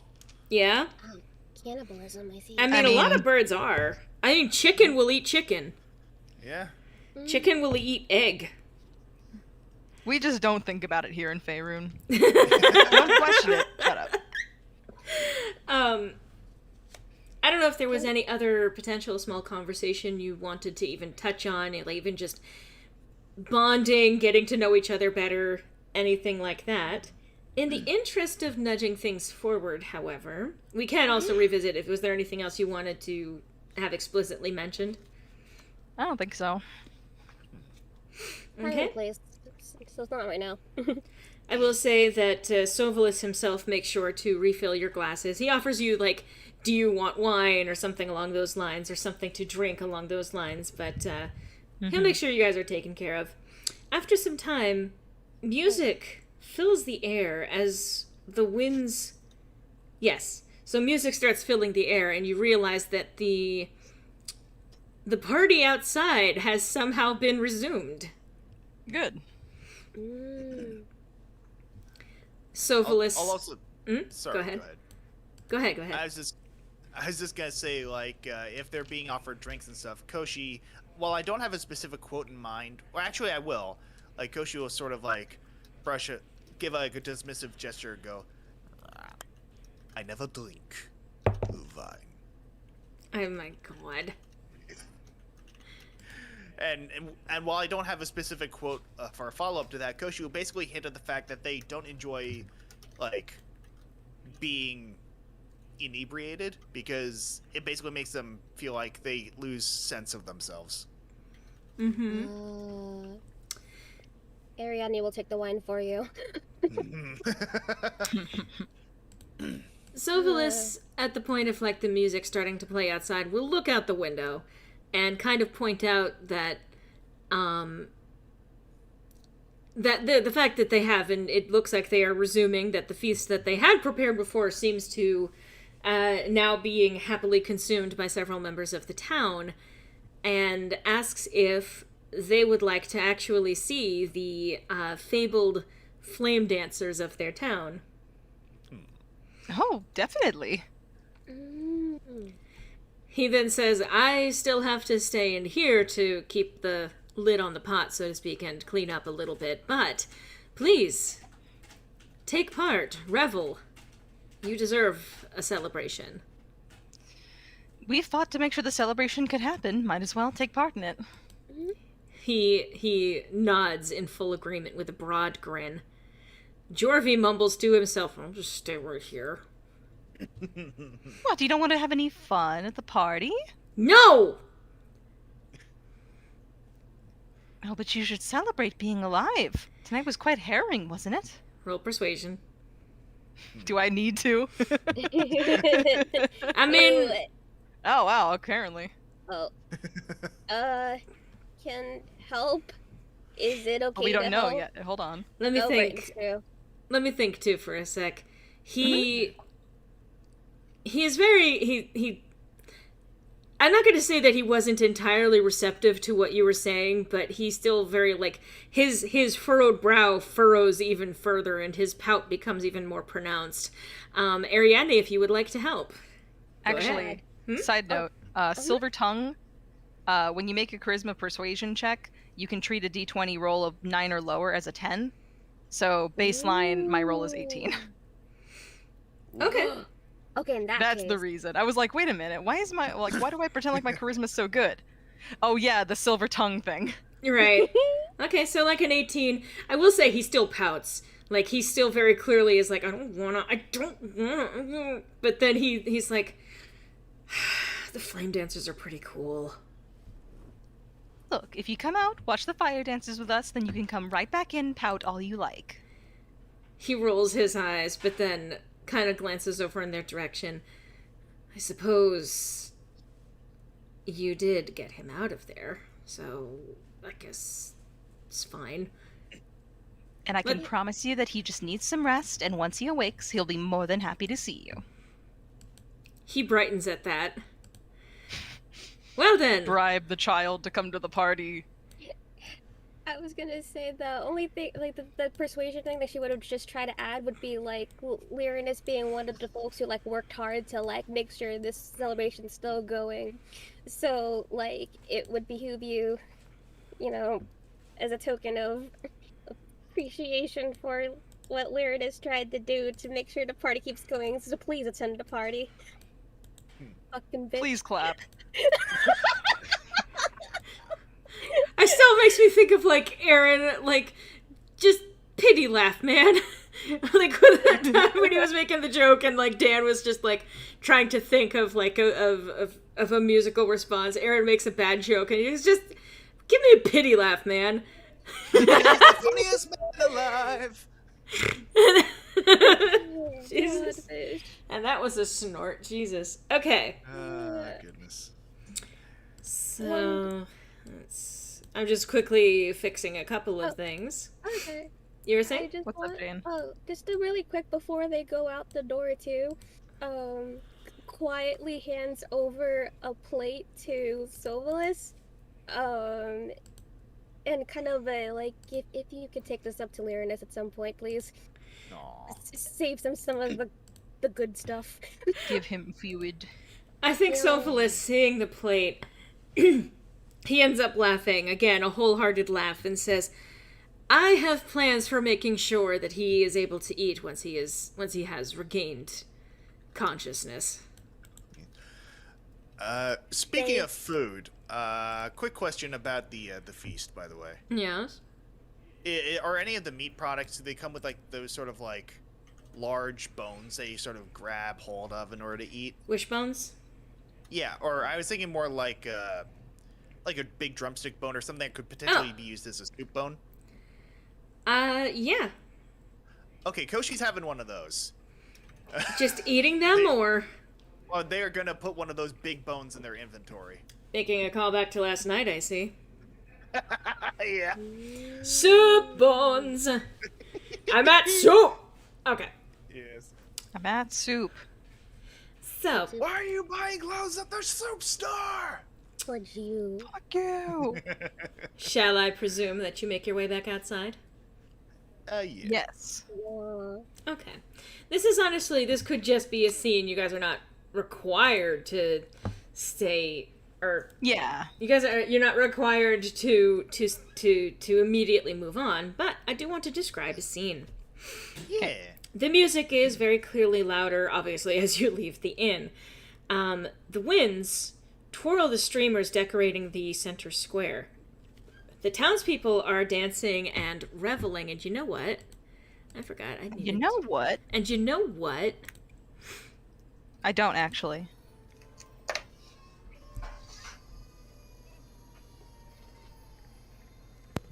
Is that playing? Good. Yep. Okay, there we go.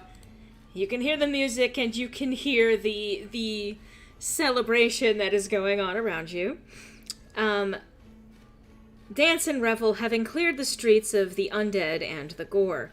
Hilda yanks the distracted bandit Edgar, because he's not visible at the moment, let's just assume he's here, into a dance, who panics until she laughs at him. Sally presses a warm kiss into Wally's soured cheek, and even he can't help but smile, Wally being Sally's husband. Several elves and half-elves gather, each taking a blade with ribbons on the hilt, and light the ribbons on fire. They begin a dance with these flames, evoking the image of the fire itself being an active partner in the dance. Sparks fly when they clash blades in time to the music, and in the finale, they douse the flames with blades swung so fast that the wind snuffs the fire. Yo. Nice. So you guys get this cool little display, and everyone's all happy and celebrating, and basically, when you guys come out, there's like an automatic, like, cheer, people raising, like, drinks in your direction. A lot of people are like, 3 cheers for the heroes of Vermouth, and, and so on and so forth. You guys get the absolute heroes treatment. You guys are the stars of the night. Good. It's lit, fam. Yeah, Koshi would be tempted to try and sneak around and try and pickpocket while they were distracted by the fire show, but they have the feeling they can't really get out of the public eye right now. It's night. It's dim enough light. Okay. Tell me, how many people would you attempt this with? It's Koshi. That's not a good answer. Don't like that answer. Oh, like 25? 1, 2, 3, 4, 5, 6, 7, 8. Let me jot down something here. You made this simultaneously better as well as more complicated, but I don't have a problem with that. It's just what he does. That is what they do. No, I meant you. Oh yeah, that. I use the correct pronouns, sir. I am bastard. You are bastard. Koshi has done nothing wrong ever in their entire life. You, on the other hand, They're literally a minor. they are my child. They're the mascot? Mascot. Alright. They are baby. Yeah. Spoiled baby, but well, self-spoiled. Okay. So I'm going to assume that he's not, or they're not going to attempt something with the guards. I'm going to tell you right now, Probably not. that's gonna be not a great idea. They may be one of the heroes of town. I don't think that the guards are going to put up with that. Yeah, plus Koshi has enough life experience to know that full plate does not have pockets. Koshi's had enough life. Yeah. Yeah. Oh So- my god, fish. Of the ones that are left, you see, obviously, this cluster of the 3 gals hanging out over there, and this cluster here. Those are the people that you are able to actually make this attempt with.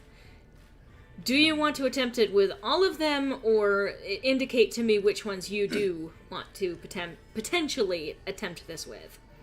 I think Koshi will initially slink away and probably go for some of the women near the food table over in... Let me see, how do I click again? Let's see here. Because I believe there's a specific tool I can use to, like... How do I point, like, make the circle gesture? You, with the pointer, you hold it. Yeah. With your cursor, you hold it and you click it. There. Yeah, so around those people, maybe. Though I'm wondering, would this be a case of rolling sleight of hand, or could I use mage hand for this? You still have to roll sleight of hand even with a mage hand. It's not invisible. Oh, okay. You're right, Yeah. that's fair. So let me even just quickly... Alright, rules lawyerin. No worries. Just quickly...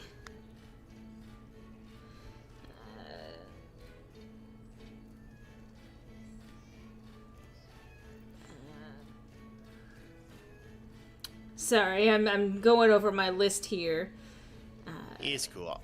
I'll even say while they... I'm trying to generate stuff for you to possibly find. I'm sorry. No, it's fine. Ah, goodness. Stop being a thief. Alright, stop being fabulous. That's Dan, you got me. impossible.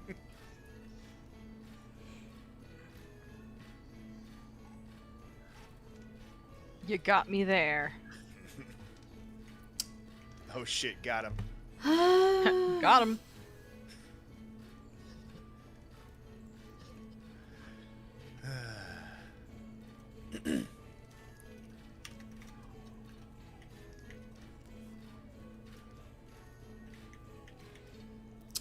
I love the silence as the music's playing. I'm just writing down what you can possibly get, and given that there are 1, 2, 3, 4, 5, 6, 7, 8 opportunities here, And it's okay. Sometimes DM has to take a moment. Oh, yeah. I'll even say for flavor text, while Koshi attempts to slink away, they also put their hood over their head and tuck their beak into, like, the neck of their robes to sort of disguise themselves so they don't stick out as much as oh, hey, you're the hero! oh, I mean, if anything, you being the hero might make them pay attention to you less. So, okay. You said you wanted to start with these 3 over here? Yes. Okay. Tell me, did you want to do all 3?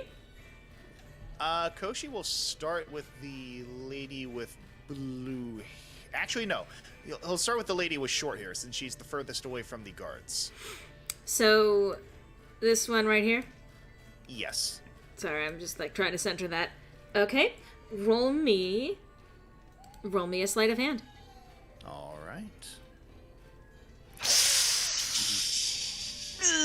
Well, so much for that plan. So much for that plan. Let me see. Oh shit. By okay, so what happens is the woman, as soon as you start to root through her pockets, she looks to you with an irritated look and says, basically something effective. Oh, what, you think you're not going to be getting the key to this city already? Ooh, so they still recognize Koshi even with the hood up? I mean, there aren't a lot of people in this town. Yeah, that's And fair. also a bird-shaped person is going to be familiar. Fair. Even with the I mean, hood fair. up. Yeah, even with the beak tucked in. Even with the beak tucked in. At that point, Koshi will pause, like, because I imagine they're, like, under the snack table at this point. And they'll slowly withdraw their hand before going, Pleasure doing business with you. Before scurrying back to the others. The Or at least woman, attempting to scurry back. the woman chuckles, but like she's irritated, but she's like, she doesn't seem like outraged. She's just insulted. If that makes any kind of sense. Also, I heard you laughing, but your mic apparently did not actually pick that up. Oh boy. Of Did course. you want to attempt this with anyone else? I think Koshi will feel a bit dejected, especially with the comment made. So they'll probably make their way back over to the evident safety of Haelum and Ariadne for now. So I came up with a list of stuff that you could get for no Okay, I'm kidding. Yeah. Keep that for next time. Yeah, he might. Yeah, I think he'll make it because he knows, especially now that because he is a public figure, he realizes, oh wait, or rather they know that they are a public figure. I need to be better at that. Same. But they will probably have less general success, trying to pickpocket if people know who they are and what they look like. Yeah, we gotta go to a town where no one knows you. Mm-hmm. Yeah. I love the cheering.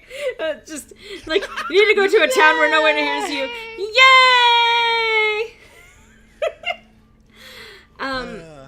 Beyond that, the rest of the evening passes with pretty much no other notable incidents.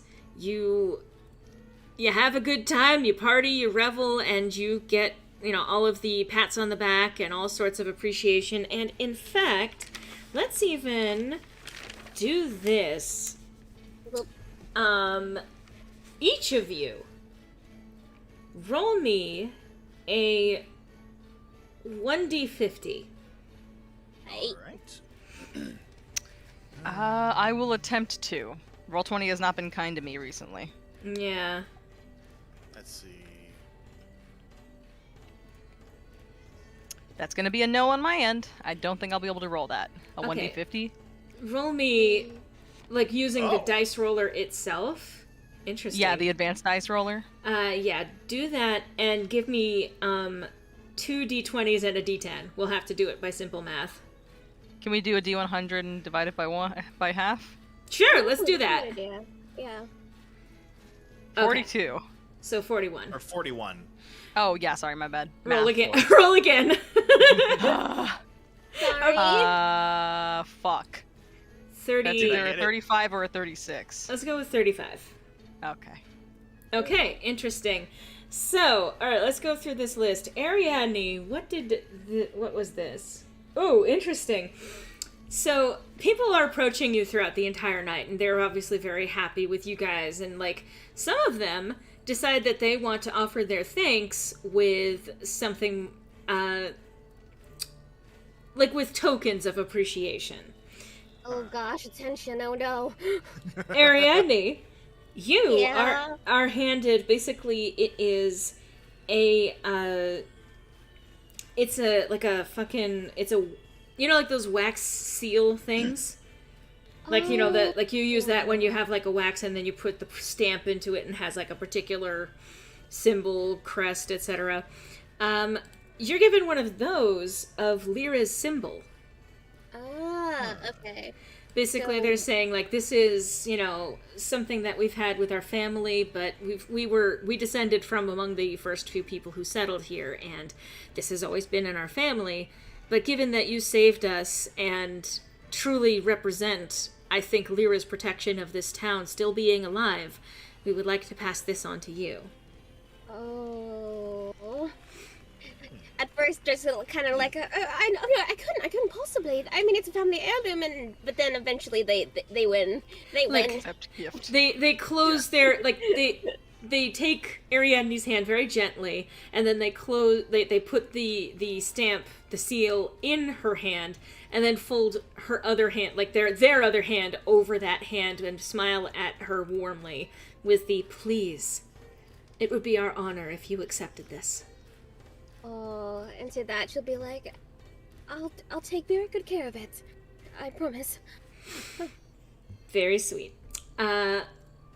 Koshi, someone. In fact, I'm even gonna say this. All right, I'm gonna make it this way because I kind of love this. The short-haired woman that you had attempted to dig around in the pocket of, she actually comes over. Like, she pauses from her conversation with the other two ladies. She comes over and she actually undoes one of the pouches that she actually has, like, attached at her hip. Like, she's got a handful of pouches that are tied on her belt. And so she hands you this pouch and says, "See, I told you, you would have probably gotten something good either way. But since you decided to entertain me personally, go ahead." Koshi hesitates and sort of like leans forward to sort of peer into the pouch. You see a fuck ton of gold pieces. It's actually, to elaborate, it's the official number I have written down is 153 gold pieces. Jesus. So I can add that to my 253 that I have. Yep. 53. He's racking shit up. Congratulations. Good. Plus, Koshi has a lot of shit they can sell. Yeah. So that brings them up to 406. They are going to be fine. They Koshi, really made out on this town on the being the hero thing. Oh yeah. Koshi sort of looks back and forth, like between the pouch and the woman. Hesitantly, like, places their hand like beneath the pouch to sort of accept it before going. Thank you. Is that all, stranger? Is that all? Are you actually going to ask me for more? Force of habit. I mean, I would actually charge you for 10 of those back just for the audacity, but, well, you saved our lives, so you get one free shot at that. Anyway, enjoy, spend as you like, wherever you go in your travels. Maybe you can buy yourself some manners. If you're good at something, never do it for free. And so, Haelum, someone, and another elven woman, interestingly enough, ends up approaching you directly. First of all, opening with complimenting about how lovely you are. Oh, And I thank you. how much she has always admired the Eladrin elves in particular. That, that's something that she and her clan had always, looked up to where they were. And then she actually, again, in the similar sort of, very, to show her appreciation for all that you've done, she ends up handing you a silver brooch.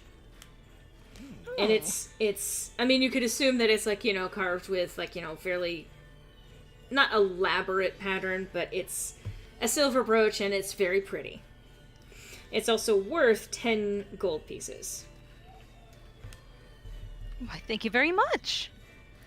And she's gonna put that in her little treasure trunk. Yeah, and the elven woman smiles in response, and I'm sure you'll hear this several times before the night is through, and even before your stay here in town is through.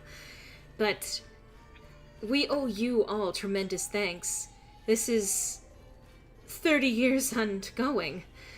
Not a very long time for elves like us, but it's still quite a significant amount of time to deal with a curse. Yes, any amount of time cursed is too much time being cursed. Agreed. Absolutely agreed. Well, and then, she says her final thank yous, and then she goes back into the crowd.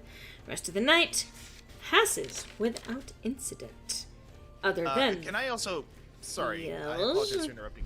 Can I make a quick retcon to something? Cat, get off the desk. Yes, go ahead.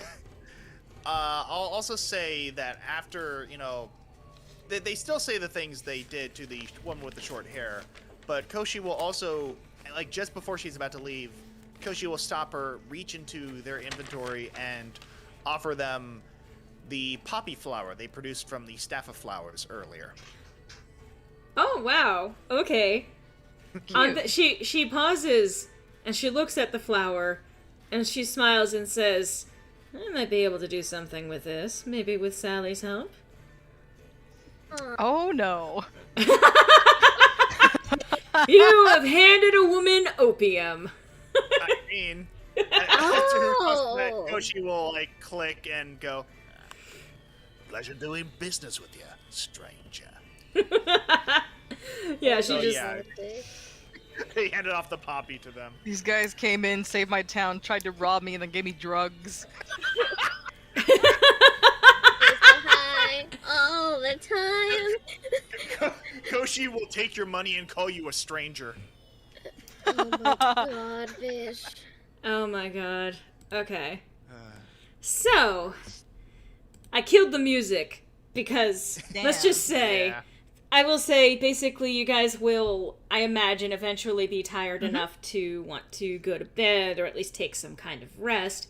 You will hear the music for some time, and even after the music stops, you will hear chattering, laughing, and, you know, just the sounds of revelry. And as the night goes on, people who are very, very happily drunk, continuing to maybe sing, like, their individual songs together or something along those lines. But, do you guys head back to the inn for sleeping overnight? Yes, we do. Sure. Yeah. Okay, let me move you back here. I didn't move any of the tokens around, but you guys are welcome to do as you please with moving them around. Yum. Juravi he's not here right now. Yeah. Yeah.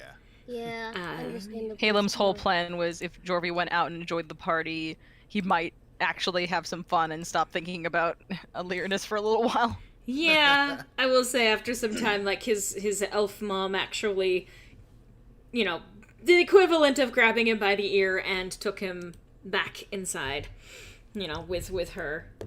Mm-hmm. Like, we finally cured you of that curse thing, and the first thing you're going to do is sulk and pout? You're coming back home with me, mister. We can deal with your crush later. True. Mommy, sorry, mommy. Also true. Oh my god, fish.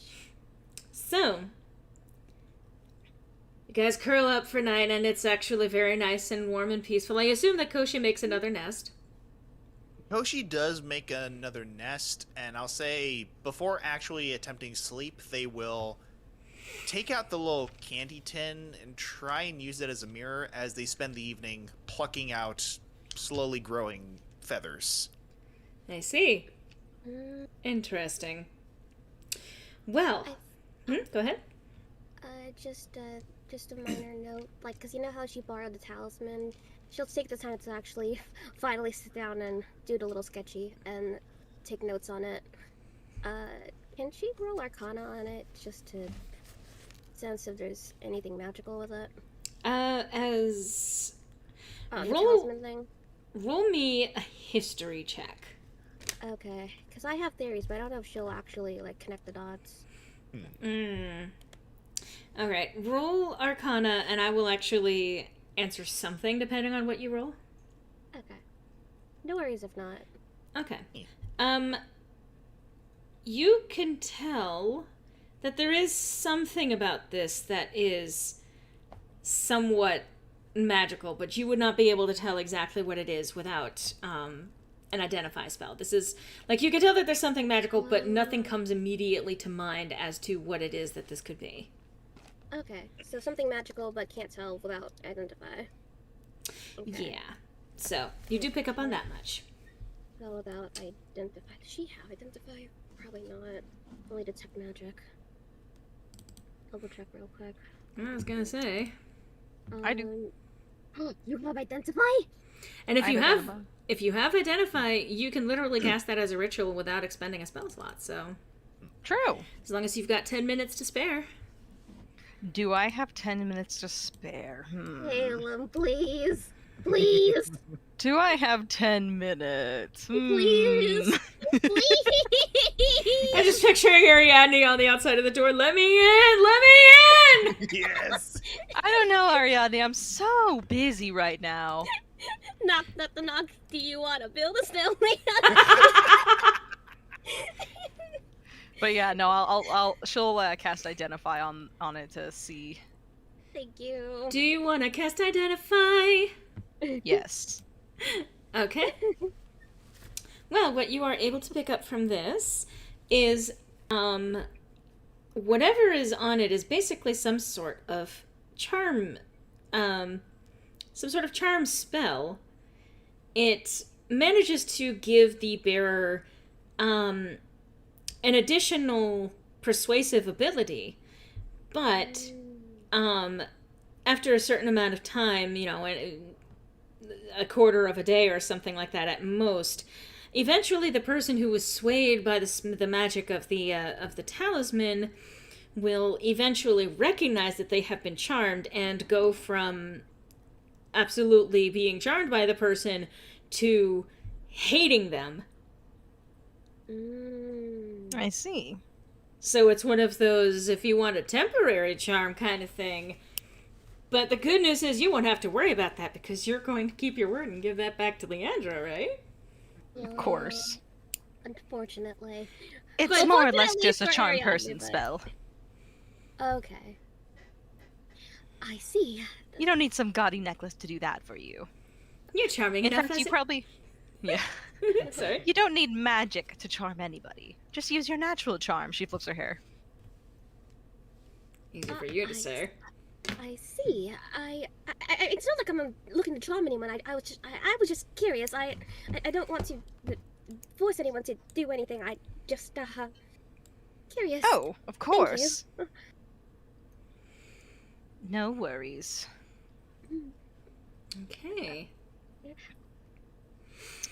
And I bid you good night then, Haelum. Good night, Ariadne. So. Scream things. I'm sorry. Side note, Sean just got up for a moment. Nutmeg, who was laying on my feet, got up specifically just to take his chair. Yeah. She was already on a nice comfy blanket, laying on top of my feet, and she got up just to take his chair. Yeah, that's cat for you. I've had the same happen, especially with Zelda whenever Griffin's out here and he stands up from the chair. She'll jump in there immediately. Same thing happens to my chair with Garrus. Well, they feel safe. So there you go. It can't be. So. Nutmeg's our new player. So. Yes. The morning comes, banishing the last night of the curse once and for all. Daylight streams through your window and touches your face with warmth and evaporating the last of the chill that you weren't even aware still lingered. The death that you were experiencing last night no longer clings to you. Shakari and my cats are cheer thieves too. Yeah, they do that. True. Solvalus, again, for some reason, he's just automatically up and he was still working when you guys went to bed. He is up again. But if you're a half-elf, then you know. If you're an elf, then you know that half-elves don't need... you know. If you know, you know. Half-elves don't need nearly as much sleep as their potential human counterparts. And elves don't really need sleep at all. So, he was up before you guys. He was already setting things up. You can see that the inn has been thoroughly cleaned. And once again, the smell of delicious food fills the inn, this time of a more breakfast variety. Hell yeah. If you come down following the scent, Solvalus will, similar to last night, happily serve you guys a robust breakfast. And mention that Lyronus seems to have actually woken up during the night. When he actually checked in last, the boy had asked where the party was, and also if he could have some water, maybe some food. Solvalus laughs that he was probably still scarfing what he was served. One of the few times he has no problem with someone eating in bed. So he brought him up some breakfast food, and Lyronus immediately started inhaling it. And he's apparently still eating that as we speak. Oh, that's good. In his room or downstairs? In his room. He's in bed. Okay. He's in bed, rumored to be still eating to this day. Good. He's going to need to get his energy back. Because we're not going to be carrying him anymore. Well, I suppose that is the burden of... the burden of heroes, carrying everyone else on your backs. He laughs Quite and then literally, in fact. he laughs and says, although I imagine he might be a hero in his own right. Though don't tell him I Oh, said he most definitely is. Don't tell him I said that.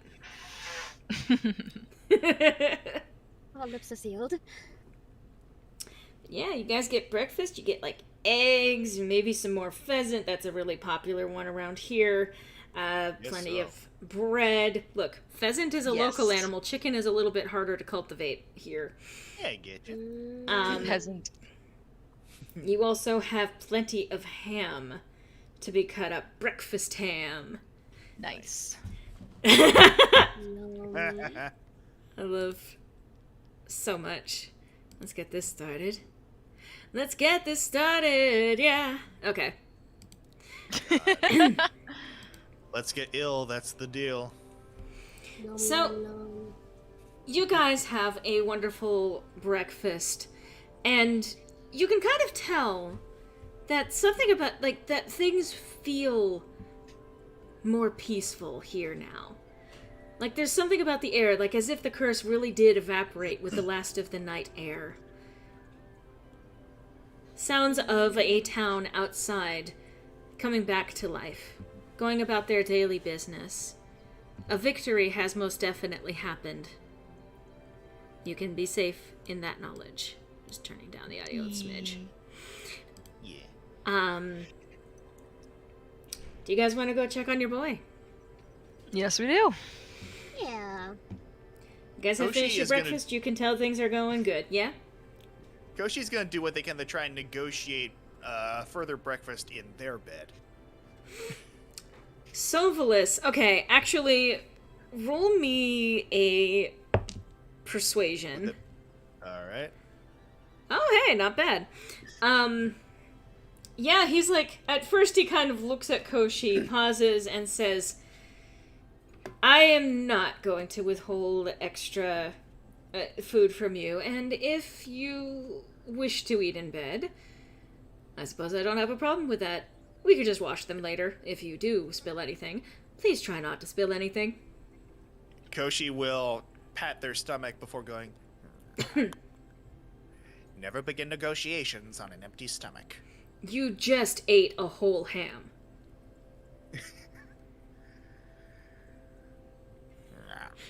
Empty stomach. I'm beginning to wonder if you were not cursed with some sort of void in place of a stomach. Something like that. Very well, I will bring you up another ham and as much bird as you wish to eat. He kind of eyes eyes them, like, with the tilt of his head. In response to that, Koshi gives them 6 gold. Oh. Sovalis Damn. is shocked, and he at first says, he actually hands it back and says, No, you're not going to ever pay for anything in this establishment ever again.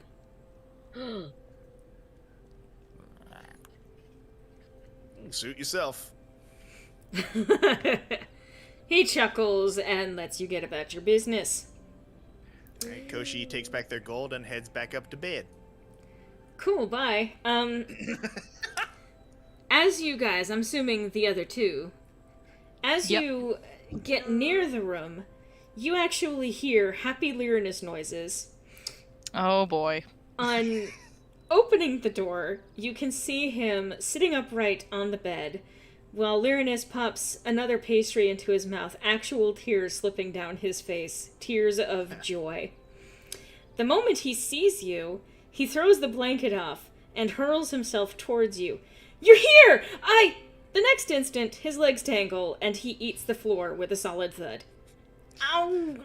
He really must have been hungry. I Oh guess dear. I'm not fully up to speed yet. He kind You of should chuckles. probably stay in bed. He chuckles at that and kind of like picks himself up slowly. He does appear to be a little bit wobbly, but he sits back down on the bed and then smiles up at them. And I'll even say, roll me a perception. No. Okay, you don't have to, but you can. Alright, where are I her refuse eyes? to play your game. Leaves the Where call. are her eyes? Where are her eyes? Damn. Okay, first of all, bye, Zach. Sorry I didn't catch that before now. Hi, Haelum, and yes, potentially a new player. We'll see if we're able to get around to introducing him today, and if not, then in the next couple He's just of here. weeks. If not, just lurking in the background. Anyway, you guys can both see this. You can both see that while Lyronus definitely has a lot of his usual pep back, there is still, he's wobbly on his feet, and you can still see, the little darkness under his eyes. There's a little bit of exhaustion still running through him. You begin to suspect, especially Haelum, you suspect that the energy is just, a default Lyronus state. That he would be this energetic even if he were about to pass out. Yeah. But, he's like, I'm so glad that we made it out. Is everything okay? Did everything... I don't remember everything that happened. I remember performing with you guys. I don't remember all of it, though. It was a little difficult after that Yes, you thing. did in fact black out. He sighs. We're not quite sure why, though. He started to sigh in response to that, and then at that, he actually momentarily stops breathing. Well, I think it might have something to do with that ability we have together. Maybe? I think it taps into me to power it. He kind of laughs awkwardly at this. I think it might have been made worse by the chain Zubia put on me, though. That really hurt. Yes, that probably had something to do with it. That makes sense. He kind of awkwardly fidgets for a moment. But, and I'm just kind of checking around my notes. So, how did everything go last night? Well, after we managed to sing together and banish whatever evil was cast upon all of this poor village, we were kind of checking a little bit on everyone. Koshi had a moment where they were not feeling well, and Davies, well, we need to check on him next as well. Essentially, we left the estate with you in tow, returned the items that we were going to find, and apparently in that time, after we had been fed, the festival still happened. And so we were there for a little while, and everyone seemed to be in good spirits. He gasps at this and says, Did they do the fire dancing? They did do the fire dancing. I missed the fire dancing! And he just, he's very clearly upset by this. It's somewhat exaggerated and hammed up, but he's genuinely, sulking over this. It was probably their best performance yet, honestly. Of course, once in a lifetime, and I have to be unconscious. Stupid me. Well, that's what you get for sleeping, I guess. She's just smiling at all this. Well, to be fair, I haven't slept in over 500 years before all of this, so I have to get more practice with it. I'm practicing. I need to get back. I need to figure out how to do it correctly so that I'm not passing out in the middle of fighting tremendous evil ghosts and then he stops. And other creatures. Yeah, well, practice can only help.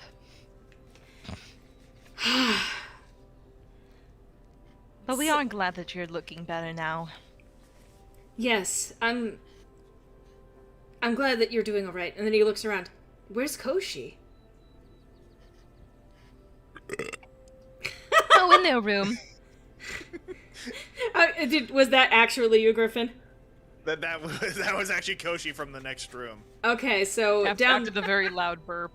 In their room. I see. He kind of looks around. Well, I assume they're doing all right as well? I've been worried about all of you. In between bites of food, that is, I suppose. I have been worried, I assure you. Yes, but of course you needed to sit in bed and rest and get your strength back. Also, the pastries are delicious, aren't they? They are the sweet... It could just be because of everything that happened last night, and it could be just because I am completely exhausted and wiped, but they are the sweetest pastries I have tasted in forever. No, I can definitely corroborate that. I'm a connoisseur in sweets. I'm just glad they're not trying to kick me out of town again. Thankfully not. They are more than happy. I had heard, apparently, that how she says it is like, I don't think they're going to be kicking any of us out, actually. I heard that Koshi tried to pickpocket a lady and she ended up just giving him money anyways. Or them money anyways. He stares blankly and then is kind of like, huh. Well, and he kind of like listens again to like, you know, the birds outside the window and all of that and the sounds of town. It feels different, doesn't it? It really does.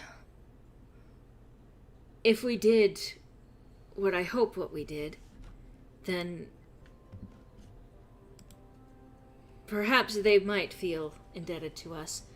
That's the last thing that I want, but if we have indeed ended a curse, if we have indeed freed them from what was happening last night, then they might be a bit more receptive towards us. No one would hope. I do believe that we have actually saved this town, which is more than I thought we would. He then kind of grins and laughs a little bit, and there's a little bit of giddiness that's returning to him. I'm glad that my coming here wasn't actually the disaster I feared it might be, especially after what Danforth said last night. Well, everyone can have their opinions about whether or not what you brought in was good or bad, but obviously it was good. He stares at his hands. Do you want to roll insight? No. I will. Okay. Anyone can roll insight. I'm sorry, I have to say no. DM asks a question. My response is no. Wow. And so is the dice, apparently. I guess so. Very Koshi, middle do you ground. wanna roll from your perch Koshi's in not your here. I'm so sorry. Koshi's Koshi dead. Can't hear you. Okay. Koshi's dead. Anyway, Koshi, are you sleeping? you can tell that he's a little bit lost in his thoughts at the moment. And then he kind of smiles, but this time it's a very softer and much more subdued one, and he says, I'm glad some good could come of this. I mean, and then he looks back up at the two of you. Other than making some very important, wonderful friends, I mean, I hope that I can be the same to you. You already are, dear. He blushes and smiles, beaming. Aww. So, Yaw. after a moment, he kind of looks around, and then he stands again, and then immediately sits back down again. Like, alright, let me try that again. He stands again, this time leaning on the nightstand a little bit to stabilize him. Okay, I probably can't do a lot of walking around, but I want to see this town. I want to hear those birds in person. I want to see everyone's faces. Well then, let's go. Should we... If you're up for it. I think I am. Although if I pass out again, feel free to drag me back here. You don't No, have I to... will not be doing that. Okay, that's fair. Leave me where I lie. And he does actually hop up. Well, he's already out of bed, but he does join you. So, should we collect our aviary friend? Well, let's just see if they're up for a little excursion. Knocking on Koshi's door. You can Koshi? hear some scurrying from the other side. And eventually... like... Sorry, Haelum in the chat. I don't know why I imagined Koshi was downing alcohol, but I did. It's that one meme where outside Koshi's door, you just hear the faint sounds of Carmel dancing and lights coming out from underneath the door. God. Okay. Yeah, so eventually, after some scurrying, you hear the door unlock, and you see a crack open as Koshi's kind of milky white eye sort of peeks through the crack. We were going to take a stroll in town if you wanted to join us. There's another pause, and then you hear, "Let us commence forth." And the door opens and Koshi joins in. Lyronus happily beams at Koshi. Good! I was beginning to wonder that you might have been be the one to pass out next. In response to that, Koshi looks back. You relax. You are the dead one. I am? I am? I should clarify. I meant to say you were the dead one. I didn't enunciate as much as I could have. I apologize. Okay, even then, I was? Did I actually die? We're not sure about that, and it's best not to question it. Let's go, everyone. He actually looks briefly perturbed by this, but he does follow along. Not going to entertain that one. So, let us... I imagine we are leaving the inn. He's already had his breakfast, so he's fine. Yeah. Yeah. I'm imagining it. Alright, just checking around, making sure I got things. Okay. Yeah. Let me move. Let us. It's been a while since we've been to this map. Yep. The town of Vermouth. Beautiful. It's been a while since we've seen it in the day. So, let's see. Yeah, just checking back on my notes again. So I'm even just going to do a quick little things to do reminder because of all of the stuff. There's a lot of Fallout, and I know that we've been doing this for a while, and we'll probably be cutting soon. But then we've got a chance to do maybe a couple of things. Things to do. You can always talk with Sally to answer any questions, or let's see. Yeah, there's that. You do have to take the necklaces from Danforth to the Forest Fountain. You've already spoken with Leandra and Timothy, and that's already taken care of. You can always catch up with Hilde. In fact, I mean, you can even hear in the distance that there is some hammering and whatnot coming over from the barracks. And let me drop this here so you can see. She exists. Davies has mentioned that he's going to possibly connect back with you guys at some point. You've already taken care of that. And you can also just go around town to meet up with people. In which case I'll probably have another series of you guys rolling 1d50/1d10 divided by 2. I think Koshi is going to pretty much go with the flow of the others at this point. They've figured out that despite the risks involved, like, following them tends to lead to potential profit. I mean, clearly it has. Yeah, Oh my God, this in dude. addition to other benefits. Other benefits, he says. Okay. Mm-hmm. They are, in fact, friends with benefits. I think, in fact... Don't like that. I was gonna say. In fact, I'm even gonna say, as they start making their way out, Lyronus decides to do something sneaky because he's stupid. Oh no. I'm going to roll... well, never mind. Uh-oh. No, okay. Roll me a dex save, Koshi. Alright. Oh no! Oh. Okay. What's coming? I rolled pretty bad, but you rolled worse, so Lyronus basically pounces on Koshi to hug them. And unfortunately, Koshi, you don't notice it until his arms are already around you. You hear a loud squawk as they're tackled to the ground. He's not knocking you over, he's just hugging you. But, like, almost, like, lifting you up, too, in the process, and he's just, like, you know, ha! Finally got you! Get Shrek. You'll receive no aid from me. Jesus. Koshi is going to attempt to, like, bonk Lyronus on the head with the Staff of Flowers.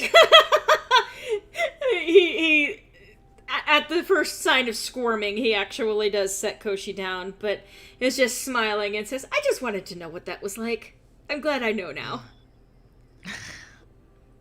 And That in to my response to that, experiences. after getting, like, Koshi dusts themselves off while going, watch where you're grabbing!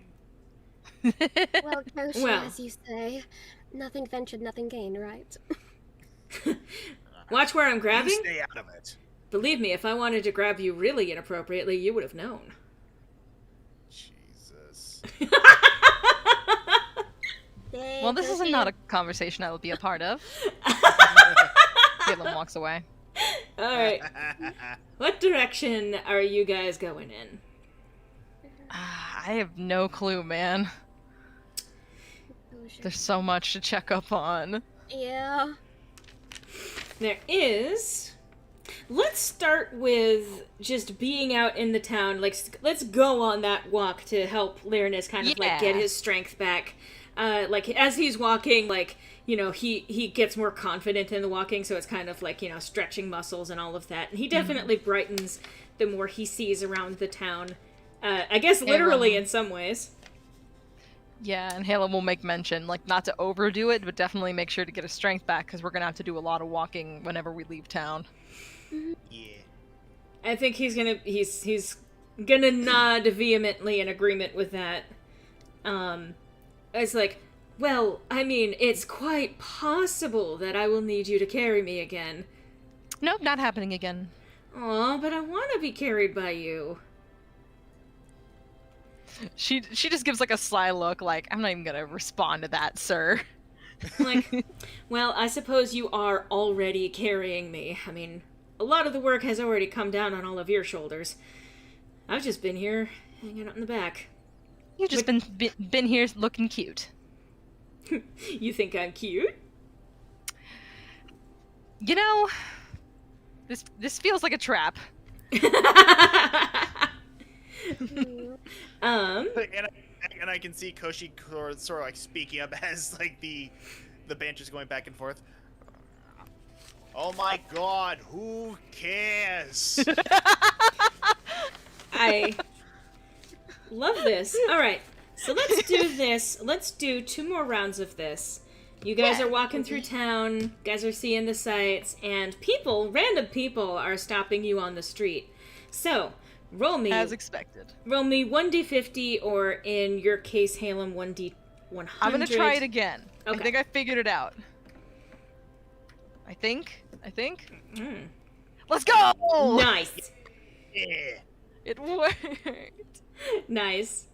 And interessante. It is a very interesting set of objects, actually.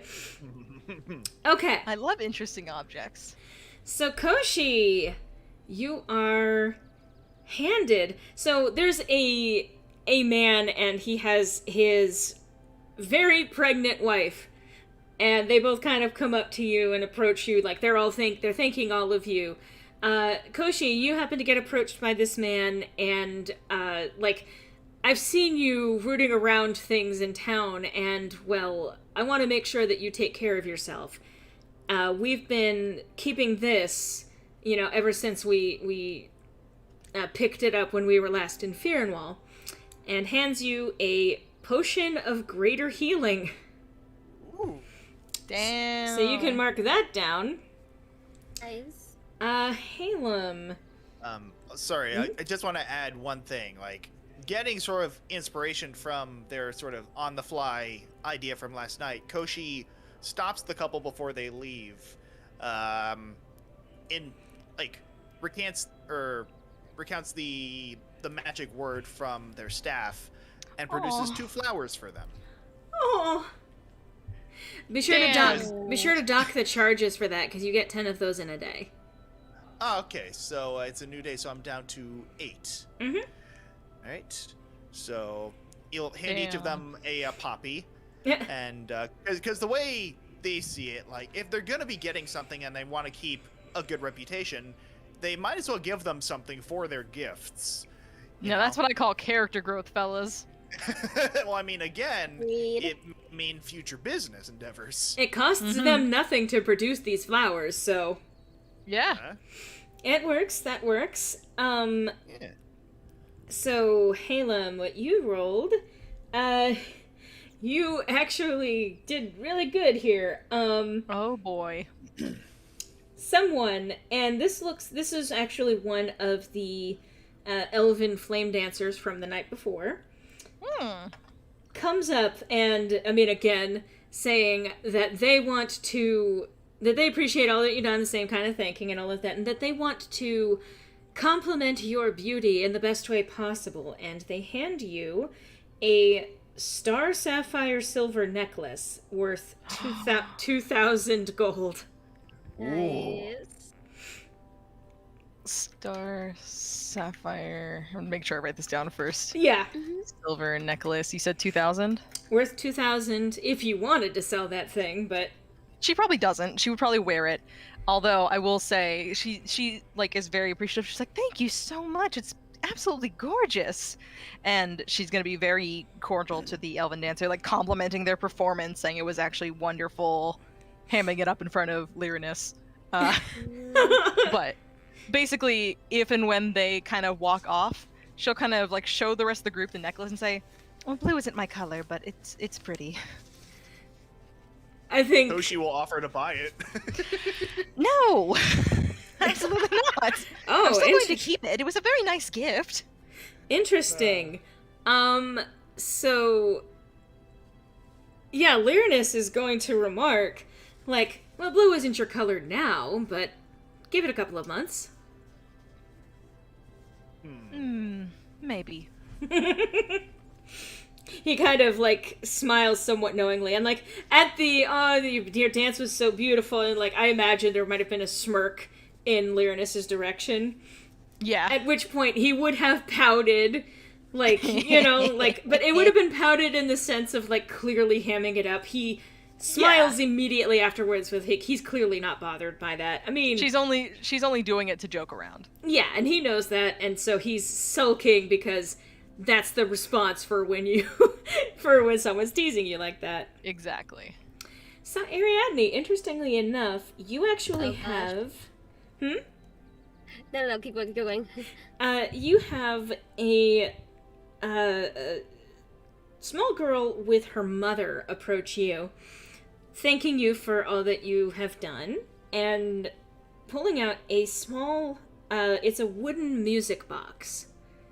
So, like, you open it up and you can actually hear this soft tinkling melody that's part of it.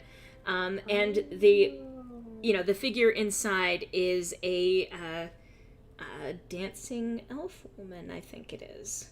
Oh. You can make out the slightly pointed ears, but yes, you've been given a small music box. Oh gosh, that's.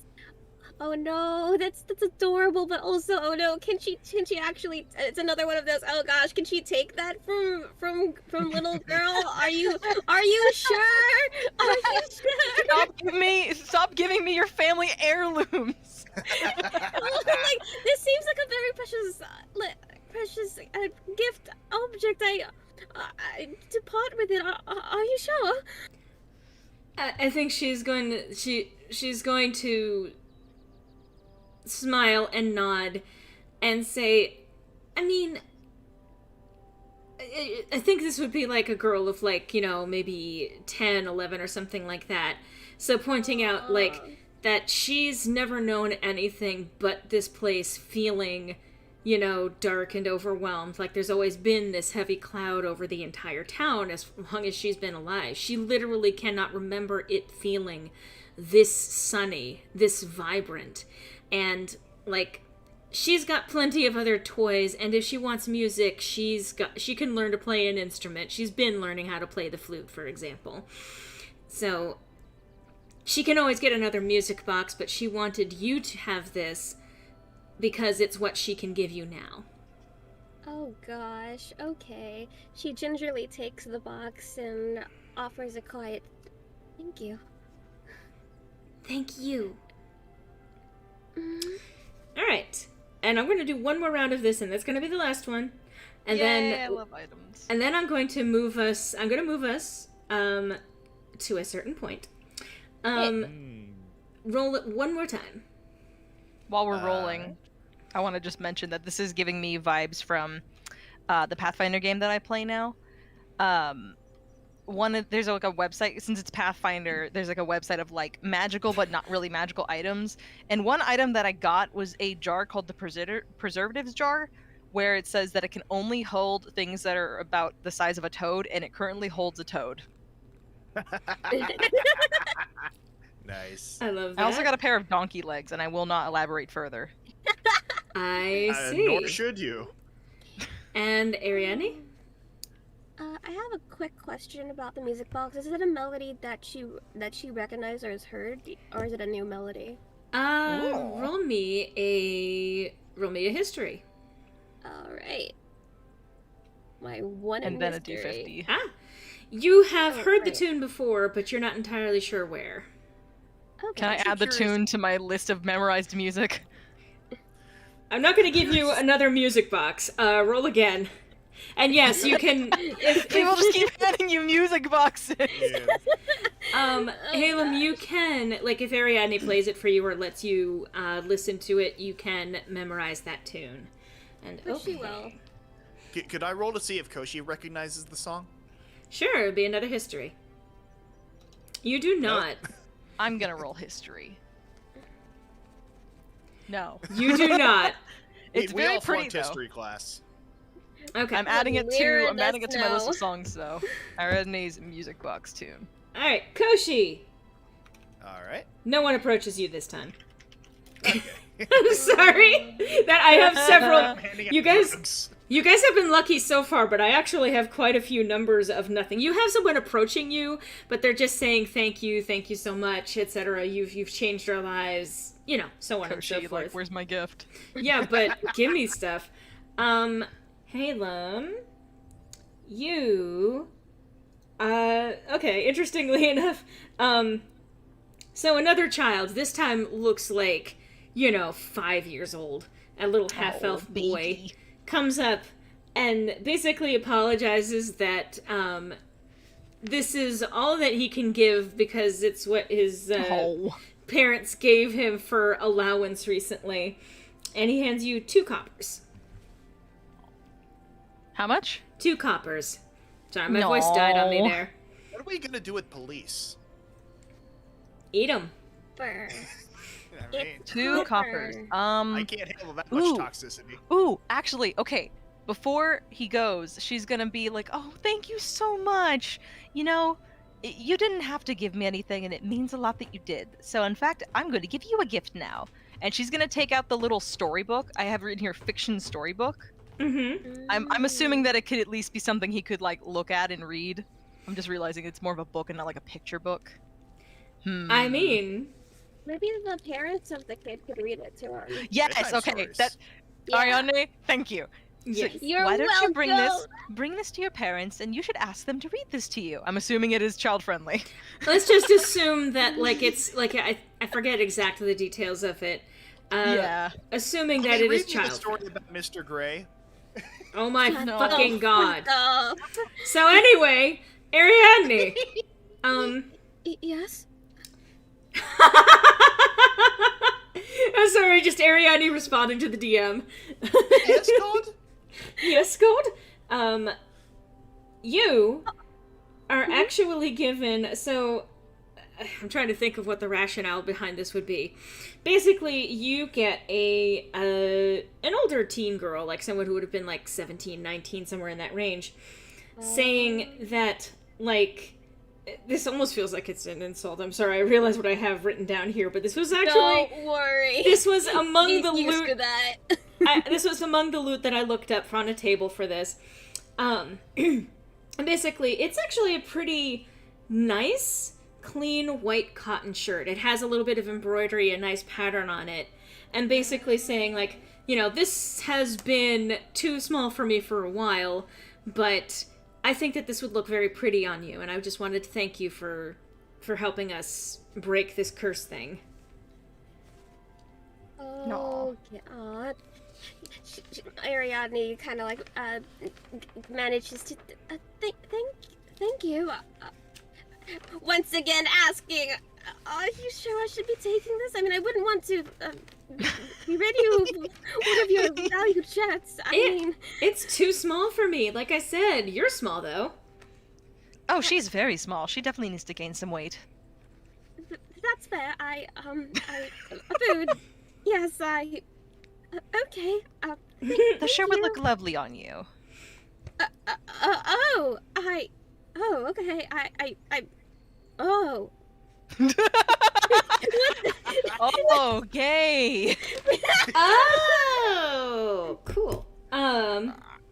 Hey! So Actually, she's bi, but I mean, go off, I guess. I'm saying the situation is gay. and so Okay. it is Yeah, incredibly gay. Bros, is it gay to compliment your friends in the clothes that they can wear? Screams. Anyways, continue. She's not used to being thought of as pretty. She's gonna Aw, die all over good. again. I think that, I mean, Lyronus is definitely going to confirm that Ariadne is beautiful. Oh God! Flashes back to the. You're beautiful. Ariadne, What? you're beautiful! What the fuck? Like, I'm just picturing Starform Ariadne going, what the fuck? She like blue circuited. Blue circuited. That's another Malefor right there. Yeah. Blue screened and short circuited became blue circuited. I love it! Me too, actually. So, in the midst of you guys being given tokens and appreciation and all of that, as Lyronus gains a little bit more strength and energy and just happily running around town with you guys and just very, very happy that people are not chasing him out of town again, the camera pans back. And pans somewhat out of town. Hey, Torb. Are you here with us? You're muted, Sean. Torb? Are you with us, dude? What is it? Here we go. Oh, You had to call him a couple times before he bothered to listen. I mean, that even makes Torb, sense. not Sean. Sorry, that was me. I want to make sure. Alright, fine, whatever, Dad. So, Oh, my obviously, feel free to correct me. I was checking in with this. Let's scoot this over a little bit more. So Torb, you've had quite an ordeal recently. You have been, unfortunately, well, that's a tale that perhaps you can share with other people if you ever so desired. But you found yourself out on the open road. Well, not quite open road. You've been trying to avoid the open road. However, recently, you had heard this beautiful song and got the strangest compulsion to follow it. And as you had the opportunity to follow it, the closer you got, the louder it became, and the more you understood which specific direction it was coming from. And then, 2 nights ago, it stopped. But, last night, just minding your own business, you happened to see a giant light, a beacon of light, rainbow-colored light. Oh, well, it's faintly rainbow. It's not like taste the rainbow kind of thing. It's not like Twilight Sparkle unleashing the magic of friendship.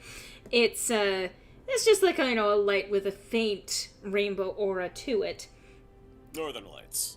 Cutting through the night sky, and a little bit of the chill in the air that you had been experiencing alleviated. Goodness me, my voice. Good thing we're going to be closing up soon. and almost that was curious enough. But then, as of maybe sometime early this morning, you started hearing that same singing again, and this time much closer, as if even when you were moving without hearing this singing, you were still getting closer to the source. And you heard it all through this morning, and you could tell that it was coming from this strange little settlement hanging just outside of, this town that you were not all that far away from. You also had a couple of interesting encounters while making your way out this way, especially in last night when there were some very strangely squishy zombies that tried to attack you, but you easily dispatched them. So, today the singing resumed. Let's see, just kind of checking this. So, Torb, would you like to introduce yourself? Describe yourself. I won't do the voice for the whole thing, but Torb Fatachpwil is a large grayish-black minotaur with his horns are kind of like a longhorn steer, or think like the bull from the Looney Tunes. And he is he doesn't wear anything fancy. It's just a plain tunic shirt, some ratty pants. He looks like he just got out of prison. So he's not been having a good time of it. Yeah, no, he's not having a good time, and that makes him angry. I mean, what He doesn't? like when he's angry. Yeah. Well, do I presume that you are heading your way into the town just to see what the fuck is going on? Yeah, I gotta figure out what the hell that... God, I wish it would just shut up! This is the equivalent of somebody having to go and tell their noisy neighbor to turn down the music. Yeah, Exactly. This is... You know how in the hero's journey you have the denial of the call to action? Yeah. Yeah. This is the textbook definition of that. Uh-huh. Amazing. Stop telling me to go on an adventure. I don't want to. Stop Koshi's it. still there. Yeah? So, camera briefly showing this Minotaur on his way into town, and then pans back to the rest of the party, where Lyronus immediately lights up.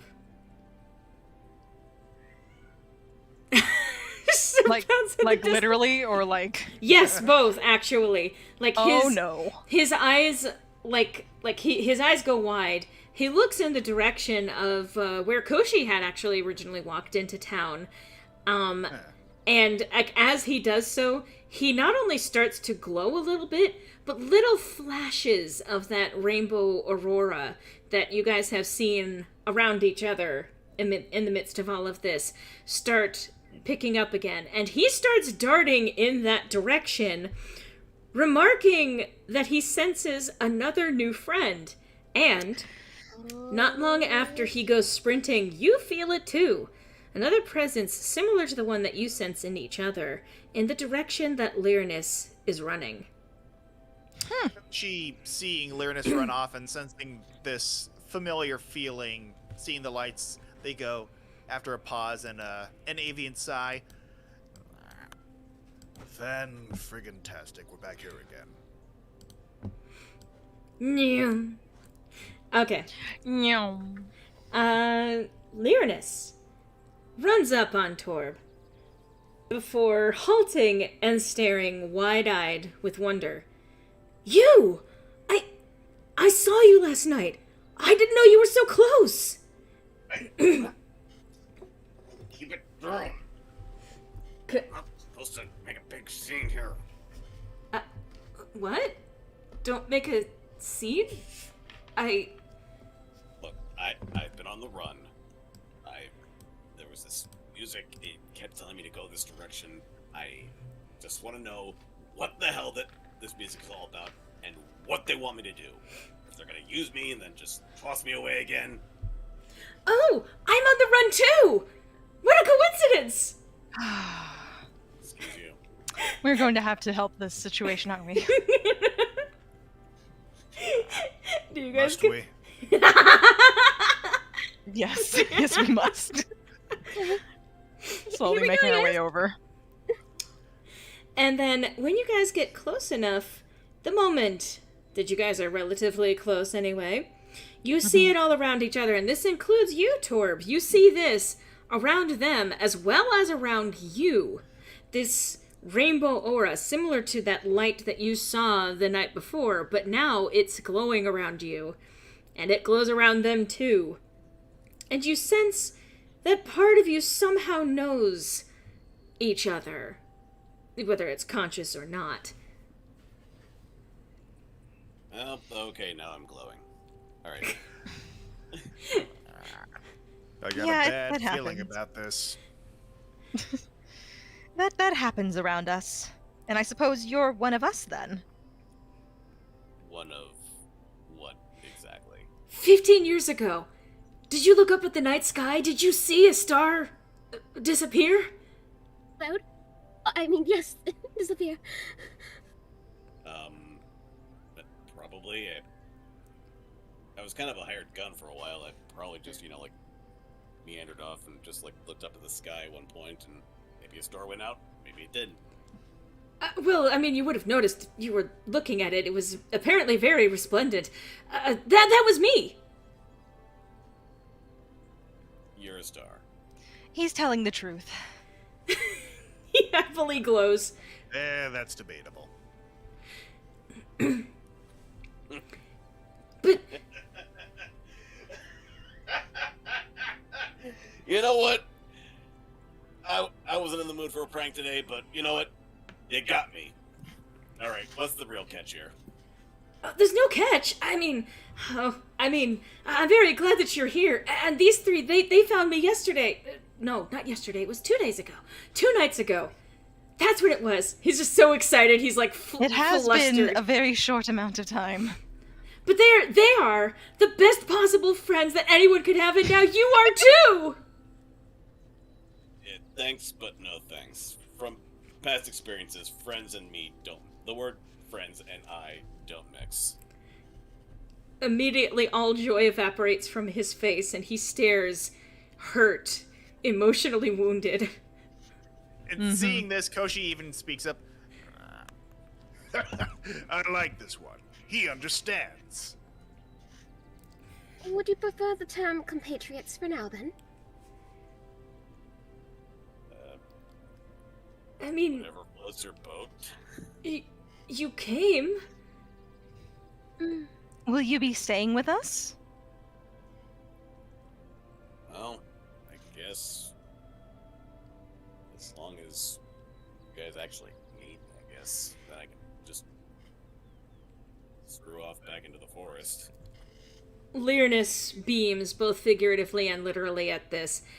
And I think, because I mean this story has been told a few times now, but he basically relates, in short form, that he has been on the run, just as Torb described being, that he is trying to get away from someone who had him cooped up in a tower for the last 15 years, but that what he wants to do is to try and go home. And the other three have agreed to help him do that, but he would love it if you could join them in this quest. But that there's no real obligation to. You're not there. He's not going to demand it of you. He's just happy to have met you in the first place. I'm trying to figure out, like, the best way to articulate this, but that's sort of like, like, I got nowhere else to be, and if You're lucky I've got nothing else going on. There you go.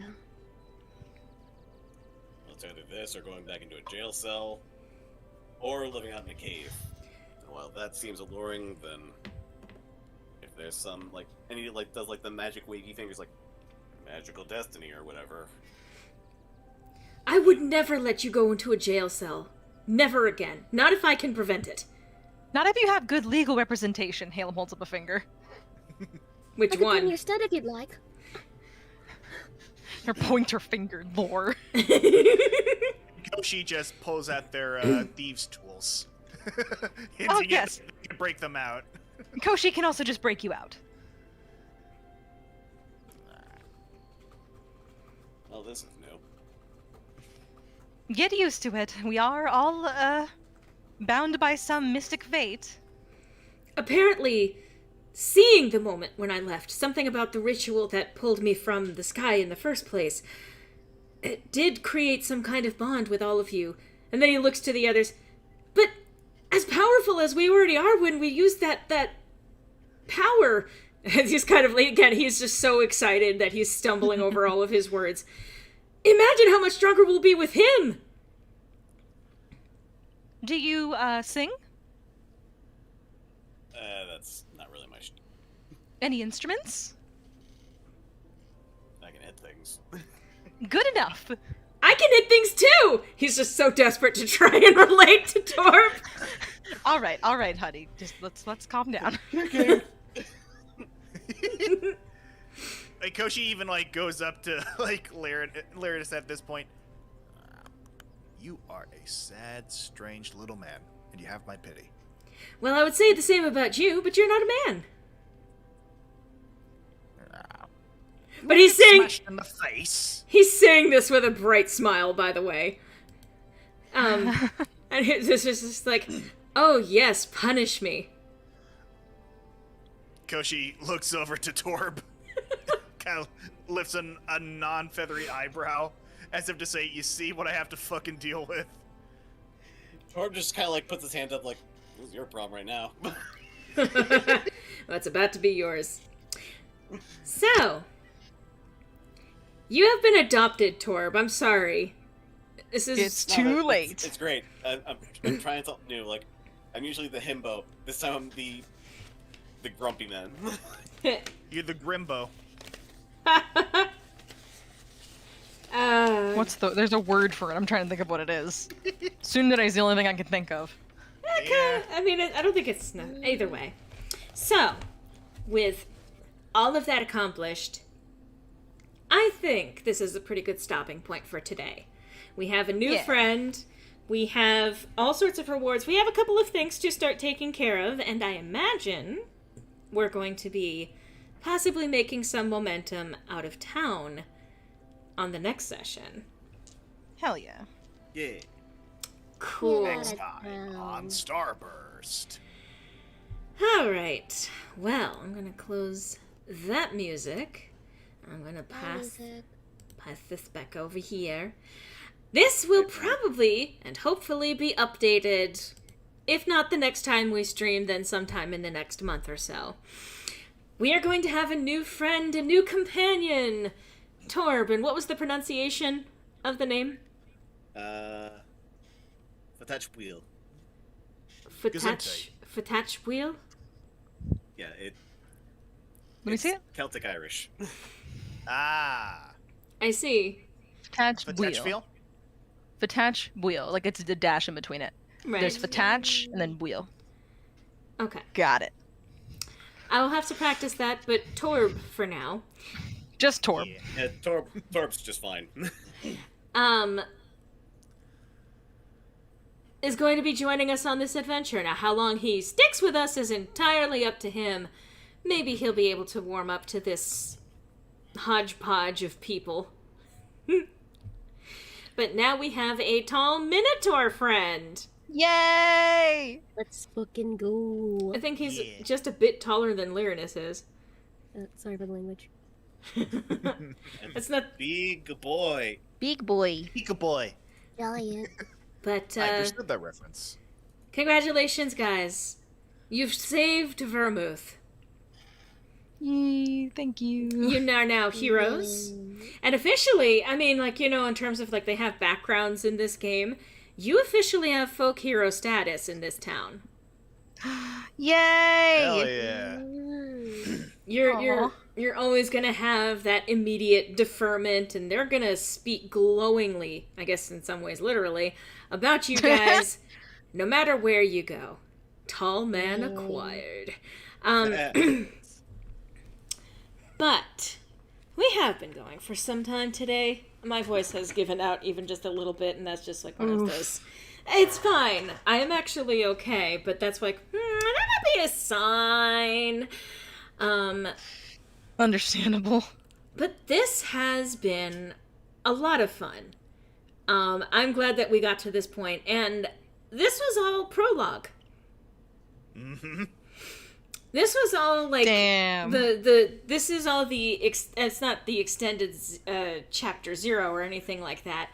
This is the prologue to whatever adventure these people go on, and there may be more friends who they end up encountering along the way.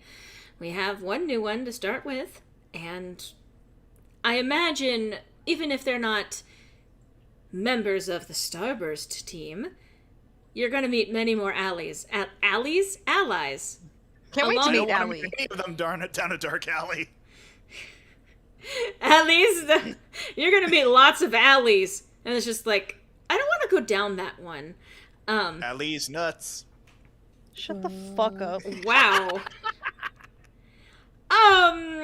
Anyway, so I am excited to start opening things up. They will actually get to choose a good chunk of the directions that they want to go in, especially after they get to this next major hub city area, because there's a lot of stuff that's going to start pouring into your laps, and you'll get the choices to pursue. I am excited for you guys to possibly get my boy home back to the sky. Yay! Hooray! God. Nice. That all said, I want to thank you guys out there in YouTube land for coming by to watch today. If you're watching this after the fact, then I appreciate you actually coming in to watch this, despite this not being live for you. If you're not currently subscribed to the channel, please consider subscribing to the channel. Obviously, leave comments if you like the video, like the video and all of that. If you would like to continue supporting this outside of being here and outside of watching the video, both of things support the channel, just in the emotional satisfaction sense. You can also go to either thecoffee.com/mloreley, which is on the screen right now, or you can, for like a one-time, tip jar type of situation, or you can become a patron over on Patreon. There's a lot of different benefits, including being able to vote on stuff that happens in this campaign, and there might be movie nights for some of the higher tier individuals. Yeah, I'm glad you were able to make it today, Shakarian, too. I'm always glad to see you join. But either way, none of that is required. That's all just, it makes a big difference for me. It helps me get by day-to-day life and all of that stuff. And it helps to make sure that I can continue making content for the channel. Both channels, even. So, that all obligatory run of stuff out of the way. Thank you guys for watching, and thank you guys for playing with me today in Call With Me. Of course. Yeah! Looking forward to getting to explore more of Torb's character come this next session in 2 weeks. So if you guys come back in 2 weeks, starting at 4:30 p.m. Central on Sunday, which is, I'm even just going to check the fucking date because I can't tell this shit. Sunday, the 14th of November. If you're able to join us at that time, we'd be happy to see you. And that's 4:30 p.m. Central or 2:30 p.m. Pacific. And beyond that, you guys will have to convert your own time zones because that's too complicated for me. But I hope to see you guys next time, and to infinity and beyond, I guess. Fuck yeah. Oh my god, it's Buzz Lightyear! Oh my god! Wait, how do you go beyond infinity? Don't That know. makes no sense. Plus Ultra, man. Have a great night, what? everyone. Good night. Good night, everybody! Bye!